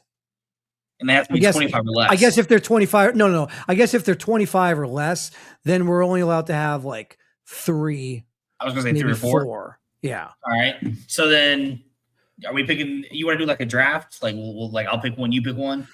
Yeah. All right. Let's do it. So then, hold on. Let's pull these up by age, right? Like, how do we do this here? And so, like, I obviously get like Caleb Houston first, right? Or are we going outside of him? Well, no. I mean, if you have the first pick. How do we sort this by age? Let's see. I can filter, right? Or filter, I want to go players, position, wide receiver. Probably, yeah. If I go receiver, I just have receiver stats. Or what if I go player search? Yeah, if you just go to player search. Now the hard part is when you do it by age, you're gonna get like all the low overall players too. That's fine, but we know some of them. We know them by name. Wide receiver. Okay. Can I filter? But can't you filter out age? No, you can't. Yeah, this kind of sucks. All right, so let's see. It's hard to do. I wish we could filter like age with a minimum. So I think we exclude this rookie class. Oh wait, hold on. Here we go. We can do overall. Overall has to be greater than 80. Yeah. Right. So I think so we do that. I think we exclude this rookie class because I think it's kind of. I mean, Dior was just drafted number 2 overall, and it's kind of him or no one in this class. Okay. So we're going wide receivers that are 80 overall or greater. And then 25 under the age of 25. All right. Can be 25 or like 23, 24, 22. They can be 25. Okay. They can be 25 if you want. I'm not going to, okay. This is what it is. Right? Let's see what we got here. Oh, I'll take Jamar Chase. That's not going to work.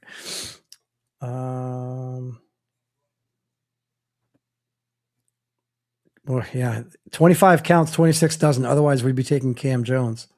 Yeah. Oh, these NFL guys are trickling in here. Oh, that's interesting. Where is the one guy I'm looking for? These guys are 26, 25-year-olds. There we go.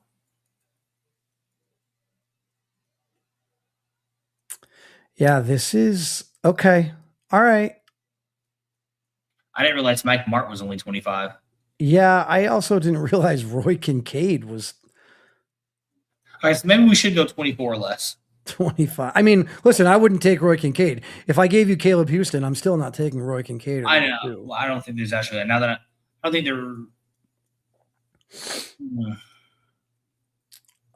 there's no way to do like age equals. Yeah. Let's see. So there's Caleb Houston, QPOC. We think now they're both on the same team. No. I'm thinking of Sharkley because I was about to say the issue with picking QPOC or Sharkley is: do you think they can both become elite receivers while being on the same team? Possibly. I mean, like we see it. If you give them the right playbook and you throw enough. I mean, listen, we see quarterbacks throwing. We saw LC3 throw like 60 passes 2 weeks in a row. Miles threw 63 balls against the Cougars. Like, you're throwing 60 times. Where's this team at right here? You know what team is really blessed at receiver right now?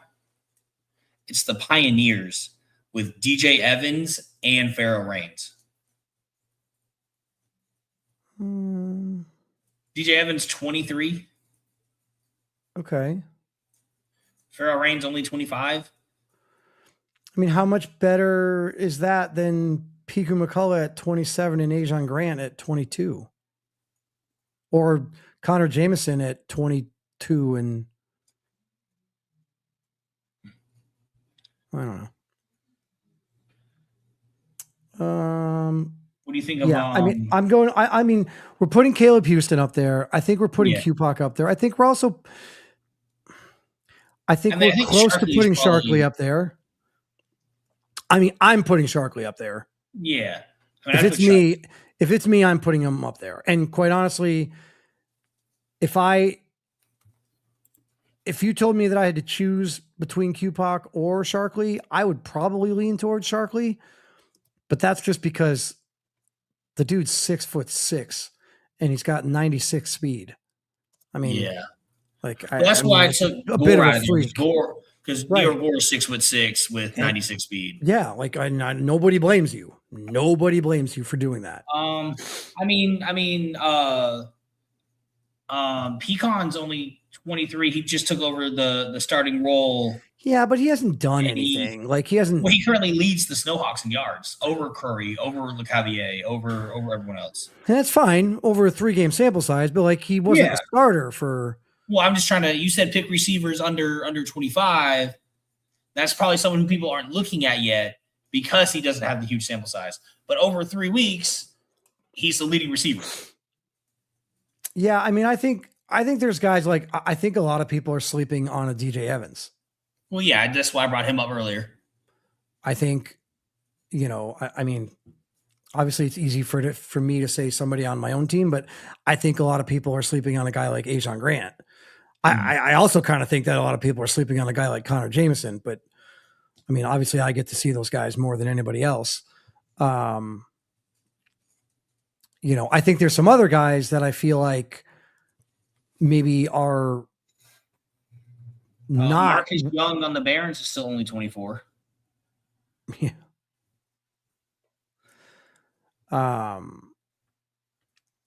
What are your thoughts on Amari? I think Amari has a chance. A chance at what? It's hard with Amari because he's not with a quarterback. He's with a good quarterback, but he's with a guy who likes to run. I mean, he's with the second highest paid quarterback in the league. 2-time MVP. 2-time MVP. Rookie of the year. So I think Omari Harris has a chance to be really, really good, but I think it's going to be hard for him to put up the numbers to be top 5 in receiving, top 5 in yards, when half of Geno Gagnon's yards come on the ground. Especially when he's sharing the field with a Frederick Urban, with an Ayush Patel. Is it always going to be that way? Or would they benefit from a playbook change? Or would the playbook change then hurt the benefit that you get from Geno Gannon? He's a 2-time MVP. Because again, it's all about winning. If Amari never becomes a top 5, top 10 receiver in terms of stats because they're winning MVPs in a reload bowl, I don't think anyone you're not going to change it because you want your receiver to put up 1,800 yards. Right. No, I agree with you. I throw his name out there because it's a guy that I think is. I don't want to say. I hate using the term overhyped and underhyped or overvalued or undervalued, but I feel like somebody like Amari gets talked about in that realm way more than a guy like DJ Evans. And I would have DJ Evans over Amari. I would take DJ Evans in round 1 before I took Amari in round 2. I would, you know what I mean? That's how far ahead of Amari I would have DJ. And to your point, maybe it's more so just a matter of the quarterback, and not that the quarterback's not good. The quarterback's great, but the system doesn't allow for him to throw Amari, 12 passes a game. Amari's not going to get 125 yards a game on 10 catches. Yeah. If you look back at their game log so far, the best game, he's got 13 catches through 3 games. In the week 2 game against the Armadillos, he had 7 catches. So we got 3 in the others. And those 7 catches were for 34 yards. Oh, I mean, we're forgetting. I don't know how we haven't said it yet, probably because he's been in the league forever, but Isaiah Streets is still only 25. I saw Isaiah Streets. And he's been playing third fiddle for his entire career. Again, DJ Evans or Isaiah Streets, Devonta Sharkley or Isaiah Streets, Kupak or Isaiah Streets. All those players still over Isaiah Streets. All those Streets. players, saying, right? That's a name we haven't brought up yet. Okay, Amari Harris or Isaiah Streets. Okay, so there's the line of demarcation, right? So we've identified the line, right? The line is right there. So it's DJ Evans, Kupak, Caleb Houston, Sharkley. Are we including Gore? I mean, we can. I mean, okay. Now that we're not drafting, no. Ajon Grant or Amari Harris, Ajon Grant or Isaiah Streets. I'd probably go Amari, then Ajon, then Streets. Okay, so then the line is pretty much between the guys we said and then Amari right now. So then the grouping is basically like 4. So it's Caleb Houston, Q-Pac, Sharkley, Evans, and then there's a drop, and it's guys like Amari, Dior, Ajon, Isaiah Streets, maybe Pharaoh Reigns. Do you put Kyshawn Williams or Flynn in that grouping with them? I mean, you could. I mean, it could be a big tier. It could just be one big tier, and they could all be in there. I'm not. Yeah. I'm not gonna sit here and pick nits on Amari being that much better than Flame or Ajon Grant being that much better than Kyshawn Williams. Like, I mean, I think they're on any given week, one of them could have a better week than the other. You got any other positions you want to do that with? I think we could do it. I mean, I think with running back. Yeah, I didn't go to running back because, like, what do you say with Madison Axel, who's only 25? So with Madison Axel, I wouldn't. I think with running back, we'd have to go like 24 or less. Because that's like Axel's only 25, but he's been a top 5 in yards since he was 20. Yeah, so I think he's out. Like, I don't think he's like again. If we're talking about again, look at the topic here. The next elite RFL talent. Yeah. Madison Axel has already been and probably currently is an elite RFL talent. So if we're looking at the next elite talent, then we're talking about. Then it falls into, I think it's an easy top 4 in Perkins, Amir Williams, Darnell Hodge, and Bo Sanders. Like, oh, really? You put Bo Sanders? I mean, again, I'm going to sound like a homer. You put Bo Sanders ahead of Steve Washington? I would right now, yeah. Wow. I put Bo Sanders above D'Amico Brewer right now. Well, yeah, I would too. Yeah.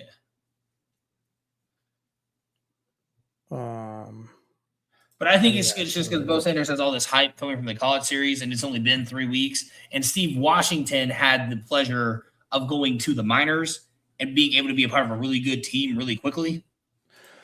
Well, right, but also he's shown it, right? Like, I mean, if we're not going to put Dior Gore in that top tier of 4 names, well, then you would take why are we going to put Bo Sanders in it, right? Because I think to me, Bo Sanders is like the best college series back ever. Okay. I'm not going to disagree with you, but I am going to say he also played a lot of years. Yeah, but when you talk about Gore, you wouldn't say Gore was better than Sharkley or Gore was better than Gore's probably in that top 5 to 10 best receivers ever, but he wasn't the best like I'm saying Bo Sanders is. Is my differentiate is my difference there. Yeah, all right.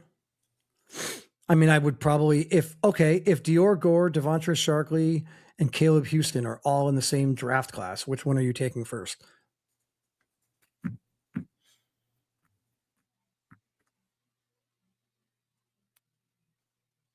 And this is again assuming that we don't know their RFL career yet. Because the easy answer is Caleb Houston right now. I think it is. Yeah, I don't think you can assume anything. So it's for me. I think the answer is. I don't know. For me, what's interesting for me, it'd be Sharkley or Gore. For me, the answer is 100% not Caleb Houston. Because that's speed. That's what's interesting, right? But if you're assuming the RFL career, Houston's been better. I would have a really difficult conversation. I'd have a really difficult time convincing myself to take Sharkley over Gore or Gore over Sharkley. You know what I would want? I'd want the second pick. I'd want to pick second. Give me and just let you can take whichever guy you want, and then I'll just take whichever one you don't take. I think for running back, though, it's just really, I think it's those top 3. All right. And then quarterback position, for the next elite talent? Because that's hard. Because like you want to say DJ, but I think DJ is already a top 5 quarterback. yeah, I think DJ's already there. I think it's hard.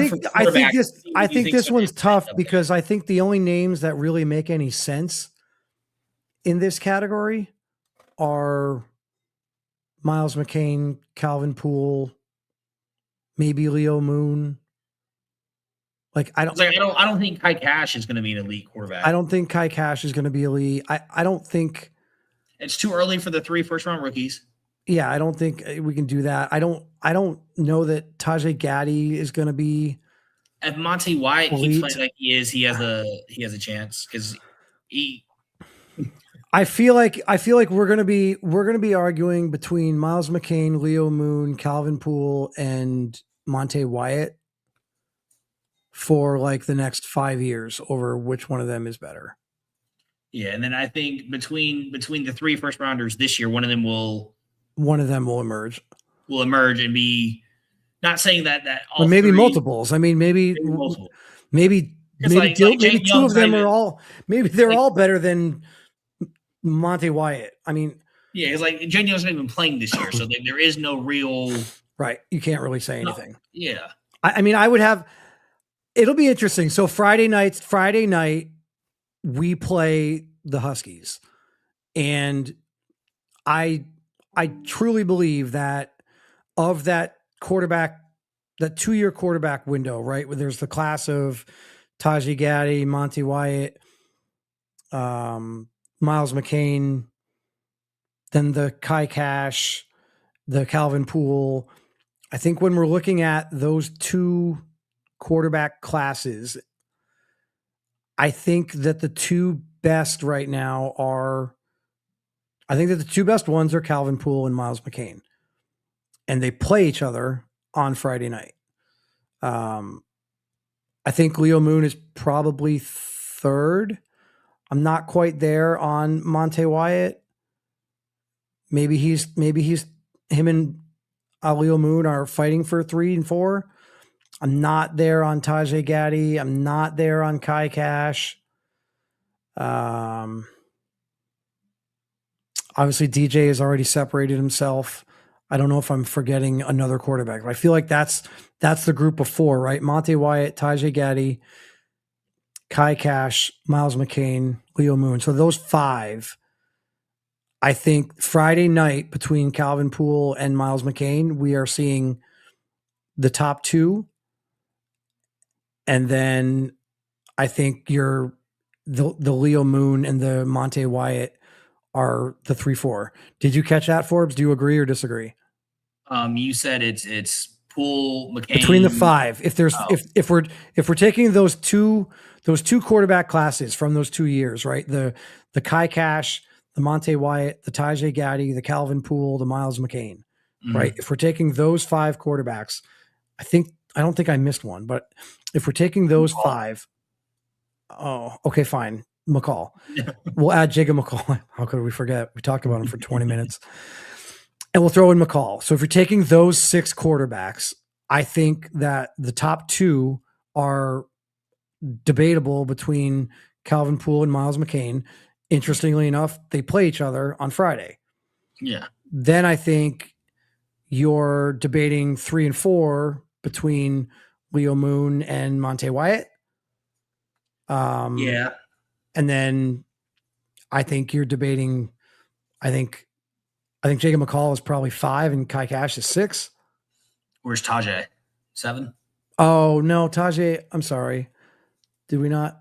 And then Kai Cash, I think I'd have Kai Cash above Monty, and I'd have Kai Cash under Leo Moon right now. Okay, so give me your. So if I'm doing it, if I think McCain and Poole are debatable 1 and 2, then I'm just going to take my guy at 1. So I'll say McCain is 1, Poole is 2, Leo Moon is 3. I'm probably going to take Monty Wyatt 4, Kai Cash 5. And then McCall or Tajay. McCall and Tajay are a 6-7 that I don't really want to have. What do you got? I think I'd have. It's really hard because really those like top 4 guys to me on any given Sunday, like those top 4, like if someone came up and said, you know what, Leo Moon's number 1 of these 4 because X, Y, and Z, 1, 2, and 3, I'll be like, sure, fair enough to you. You want to know why? Leo Moon's number 1. You want to know why? Because he's making $25 million less per year than all the other guys. That's why he's number 1. But I'd probably at this point, I'd probably go Poole, McCain, Moon. I think it'd be the same list as yours, other than I put Poole at 1 and McCain at 2. That's fine. Yeah. I mean, I think they're all kind of there, but I think regardless, that is sort of the next crop, right? I don't think that Owen Jack is with those guys. I don't think that maybe Ronnie Shanahan next year could be better. He ever gets there. You don't think Ronnie Shanahan could be better than Tajay Gaddy or Kai Cash? Well, I'm thinking of strictly those top 4. Oh, we're talking about next elite RFL talent. Those guys have a chance to break into. Sure. Yeah, I don't think those guys ever would. I think Calvin Poole could become a top 5, top 7. He might already be top 10. I think Miles McCain could certainly be a top 5, top 7. Might already be top 10. And then Leo and Monte, I think would be the next ones. I think Calvin Poole. I think Poole and Miles have a chance to become top 5 at some point. We forgot, and I don't think that Monte has the ability to get to top 5. I think he has the ability to get to like top 7, but I don't know if he's scratching that. You know who we really forgot though? Who did we forget? We forgot Jordan Granger, who just won Rookie of the Year last year. Yeah, because he's so young. He's only got 1 year experience, but like he just won Rookie of the Year. He's already up to an 86 overall. Like put him in there. So if I'm putting him in there, I'm putting Jordan Granger. He goes in. I'm putting him behind Poole and McCain. Yeah, I think I knock Monty Wyatt down to 5, and then he joins that mixture of 4 for me. Okay. So then our handful is Calvin Poole, Miles McCain, Monte Wyatt, Leo Moon, and Jordan Granger. That's our. Those would be my next elite talent. Because we're not including rookies, or else Dylan Lewis would be in that circle. But yeah, those 5 would be what I'd have could be the next top 5 quarterback. Sure. Because it's hard with Savoy is only like 25. And then you can't include DJ because DJ's already submitted himself as a top 5. Marquise Washington and Chino Gannon are only like 26. Savoy's only 25. Okay, so then let's do this. Let's now look at those guys. Yeah, Savoy's 25. Let's look at the quarterbacks. Let's go to age and let's go by older, right? So, man, this podcast is twice as long as we planned. I know it is, but this is kind of fun. Yeah. Okay. Okay, DWJ is probably not a good example. So Savoy is 25.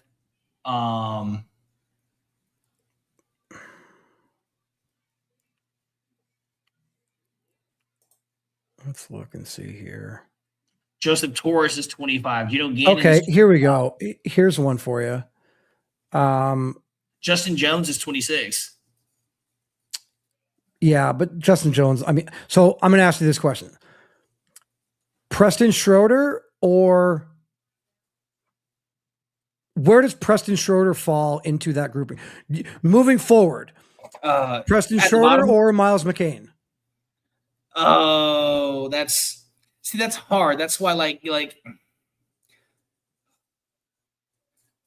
Miles McCain, because he's younger. Okay. Preston Schroeder or Monte Wyatt? How Schroeder's 26? Schroeder's 26, 6'1", 215, 88 overall. Schroeder over Monty. Okay. So then we've basically established, now let's go to Anthony Savoy. Anthony Savoy or Miles McCain? Depends on that's a contract question because Savoy's making a lot of money. Sure. It's hard because Savoy was second MVP. Savoy's won a Savoy's already done everything. So like if money's off the table, it's probably Savoy. Listen, everybody wants to say Savoy for all of the reasons that you are saying, but he's been bad this year. And McCain has been really good, and Calvin Poole has been really good. But then we go back to what you said earlier. This is a 3-week sample size. That's fair. McCain, but Calvin Poole wasn't garbage last year. McCain wasn't garbage last year. It's not like. But Savoy was second MVP. He has a real bowl under his belt. That's true. 5 years ago. Yeah. You're going to take it away from him? I'm not. I'm not going to take it away from him. Again, 5 years ago, and he's still only 1 year older than Miles McCain? Okay, so he's Joe Burrow. He went to the Real Bowl as a rookie, and then his team can't even sniff the playoffs or get close to winning the division. He was in the playoffs last year. He won the division last year. Yeah, he backed into the division. The Aviators fell apart down the stretch. What other names do we have in here? Geno Gannon obviously doesn't count. Savoy. Joseph Torres, everyone would take all. Okay. Obviously you're taking Poole, McCain, Leo I'm going to Moon. be honest. Everyone you've said, I'm taking McCall and Gaddy over Okay. Torres. What other names do we have? Are there any other? Okay. I guess we'll go back to it. Owen Jack. Are you taking Owen Jack or Jacob McCall?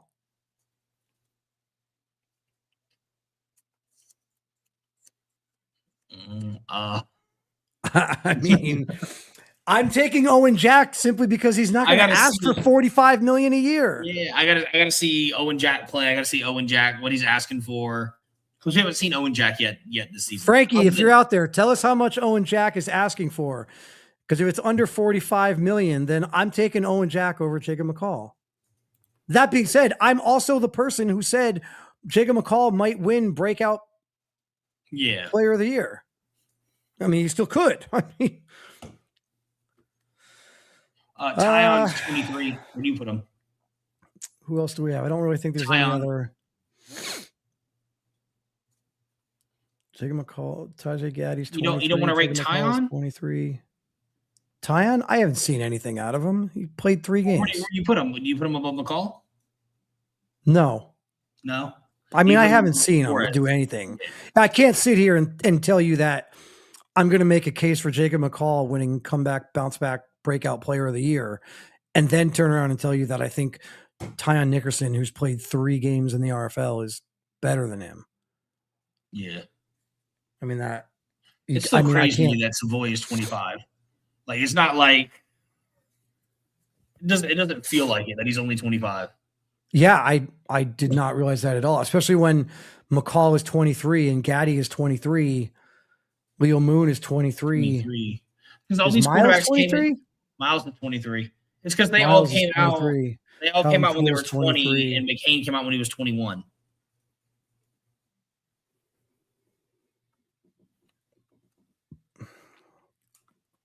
Kai Cash is 23. Yeah. That was back when they played 1 year and got to come out at 20 years old. And then McCain played 2 years, so he had to come out at 21.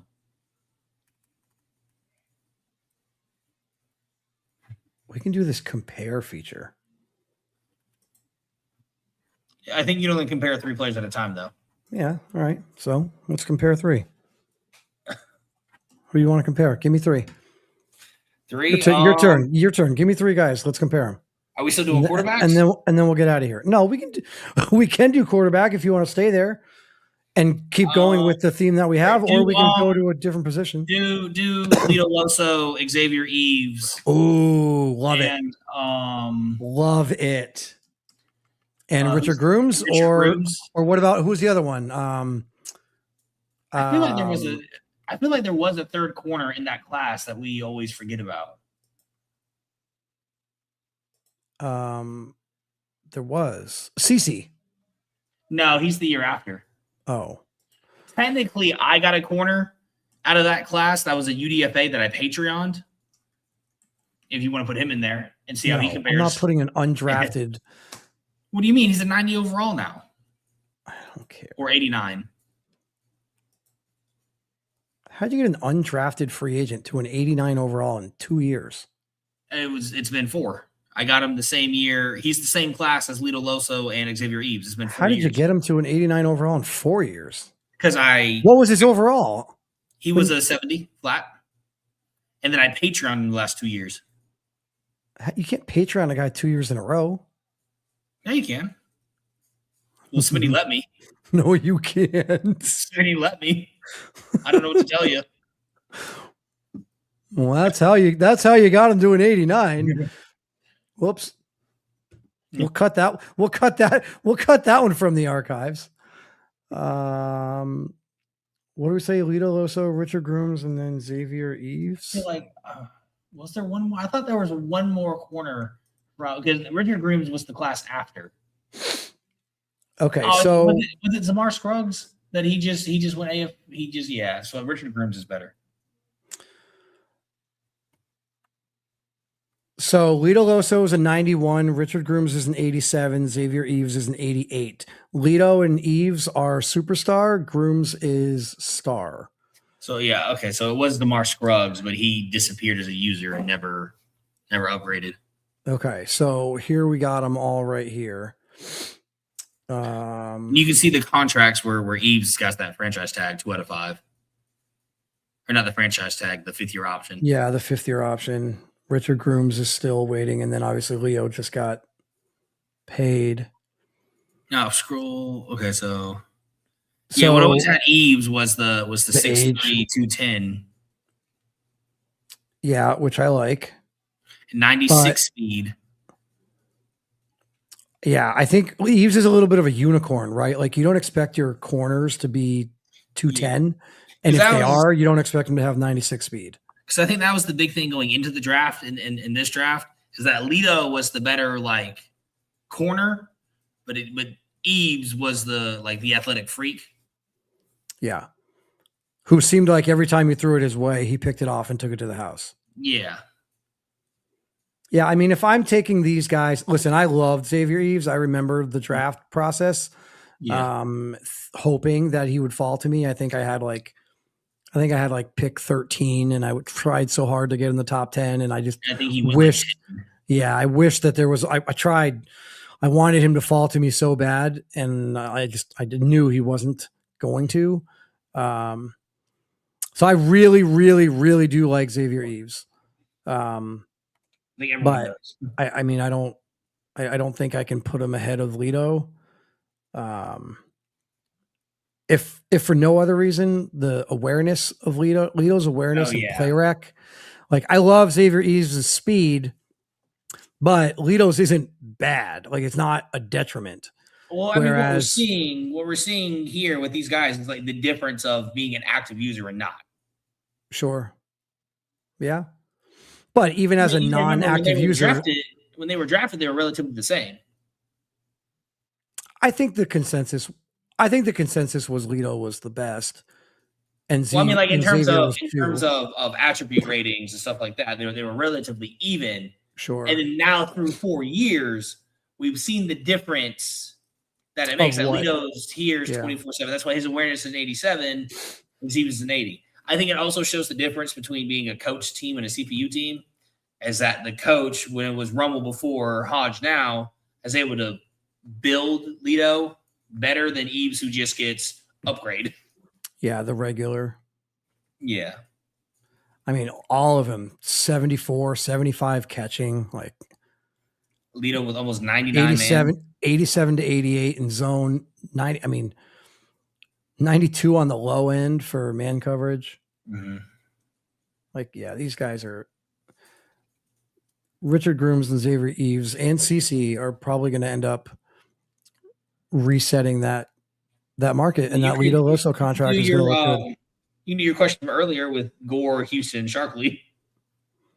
Oh, all right. Let's do it. All right. So Gore. Oh.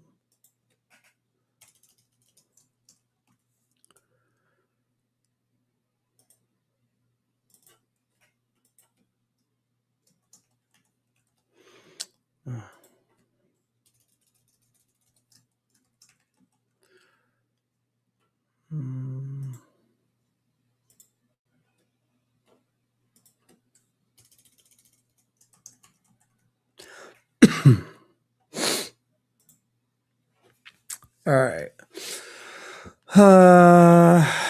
Looking at this, I didn't realize Gore was already so close to their overall. Yeah. I mean, this is why I said like the answer is never Caleb Houston for me. Like I know that the numbers are there, and I'm not like oblivious to them, but let's just if you tell me I can have Houston's also 6'5". Wait, I don't think that's right. Do you? I don't remember Caleb Houston being 6'5". I can check Madden 25 real quick. Check Madden 24. Don't we have the college series? Like, are you as dumbfounded as I am right now that Caleb Houston was 6'5"? I thought no, because I thought he was like 6'4". I thought he was 6'2" or 3. No, I mean I knew he was a tall receiver, and their speeds are all roughly the same. Yeah, speeds are on par. I mean, accelerations are about all the same. Their jumping's about all the same. Yeah, I mean everything's pretty much the same. I mean, look, they're one or two overalls apart, and that's probably, I would bet, release is probably a differentiator, and it's probably route running. It's Gore's route running. So Gore's short route running, and so Gore's down 2 because of his route running, but he gains a little bit because he's got the better release.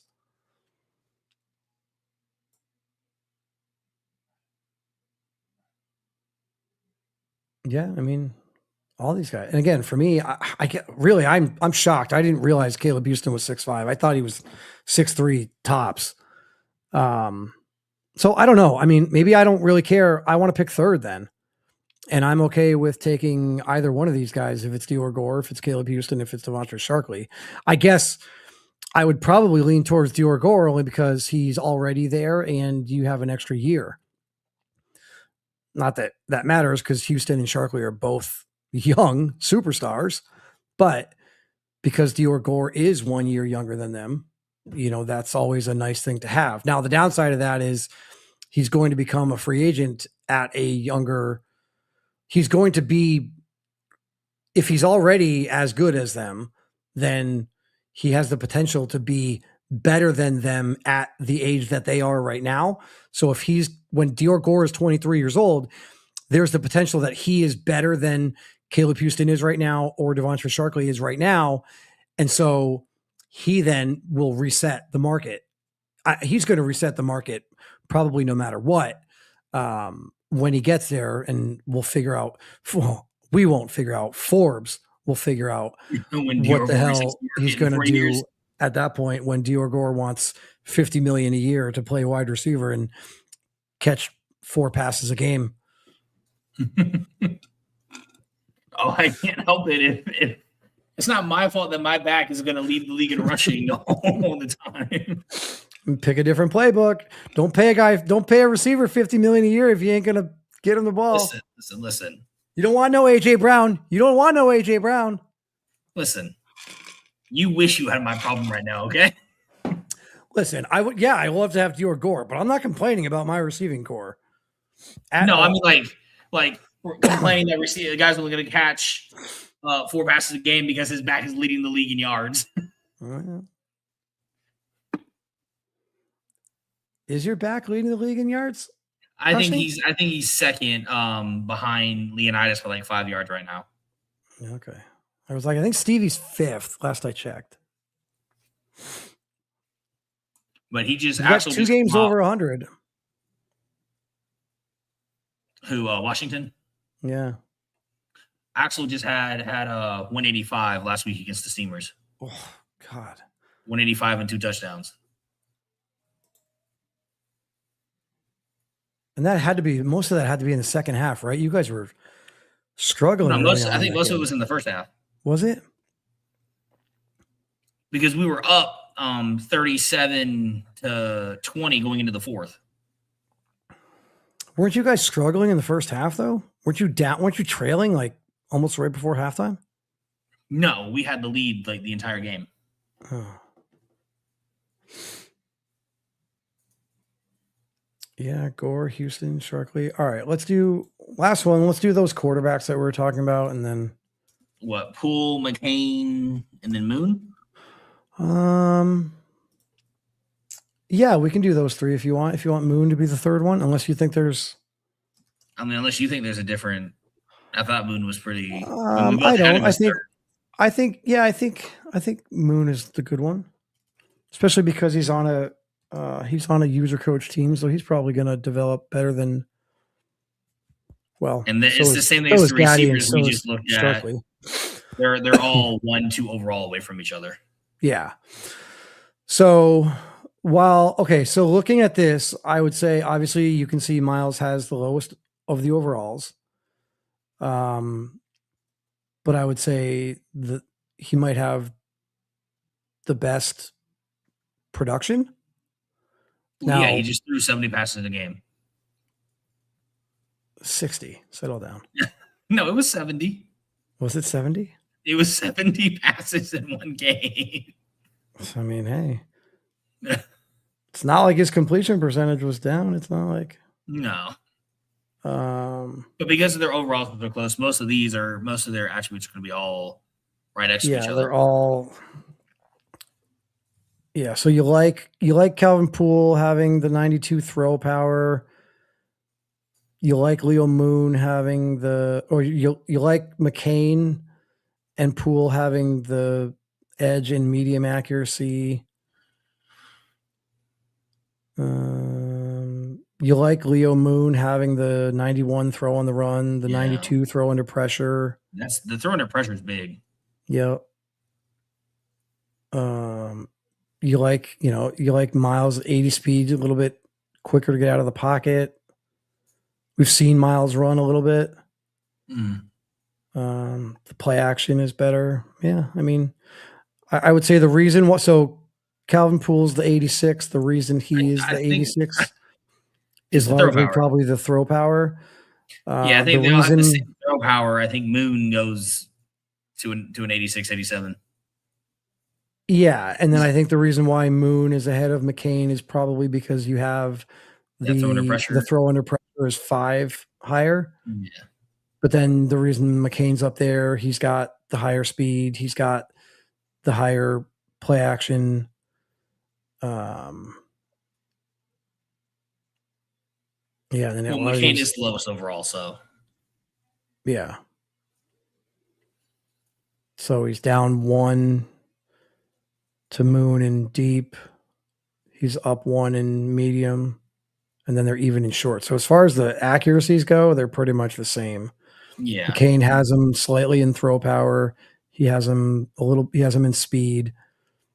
So basically what this is telling us, what we really need to do, this is going to be the differentiator. McCain has 86 awareness.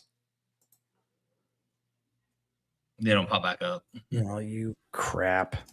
So just look up Leo Moon, and then it's got to be above 86 because otherwise I'm really confused on how he's ahead of Miles.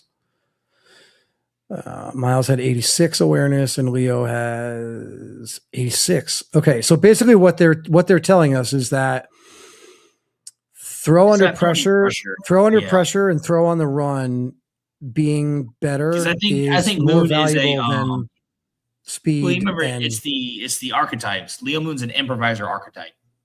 So his improviser is an 85. So that might be the same level like field general.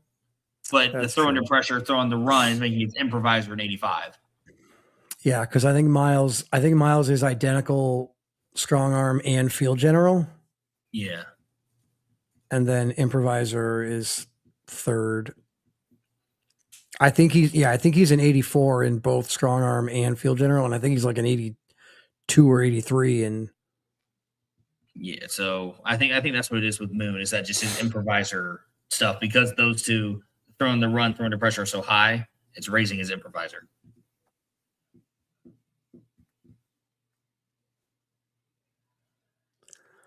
So Leo Moon was the year before Miles? Yeah, year before Miles. Okay. CS4 or CS2, I mean. Was he only a 1-year player? Yeah. He was only in college for 1 year? Yeah, because remember, that's when you did 1 year of college and then immediately got drafted. Okay. I'm like, why am I? That was the class. That was the DJ, McCall, Cash, Moon, Ramos class. Okay. All right. Yeah, let's get out of here. We're at 3.5 hours. You got anything special? No. No, I think I'm good. All right. The next elite RFL talent. We just went over some quarterbacks, running backs, wide receivers. We saw ridiculous contracts being signed. Lito Loso reset the market for the cornerback position. Jermaine Taylor reset the market for the defensive tackle position. Jacob McCall thinks that he is worth $45.5 million a year, or at least the Salt Lake City Elks think that he's worth $45.5 million a year. None of us do, but hey, that's doesn't matter what we think. What else? There's a little bit of controversy and turmoil in Cincinnati with the quarterback spot. Possibly the same thing in San Antonio. What are the Dreadnoughts going to do with Owen Jack? They're going to have to make a decision on whether or not they're going to resign him. Matt Jones is still under contract, and they have other guys that they're going to have to pay in the next couple of years. So keep an eye on what the Dreadnoughts are going to do with Owen Jack throughout the rest of the season. Keep an eye on what the Hogs are going to do, if Ronnie Shanahan's going to get his job back at some point, or if he's just going to sit behind the mentor of Lane Kearney and develop and then take over the team next year. All things to keep an eye on there in Cincinnati and San Antonio. The Diablos, what are we looking forward to this week for the Diablos? More Madison Axel. All right, more Madison Axel. You heard it here first. He is towards the top in the RFL in rushing. I guess from my end, we've got the Huskies this week. So we've got the battle between Miles McCain and Calvin Poole. I think right now Miles McCain is third or fourth in the league in passing yards.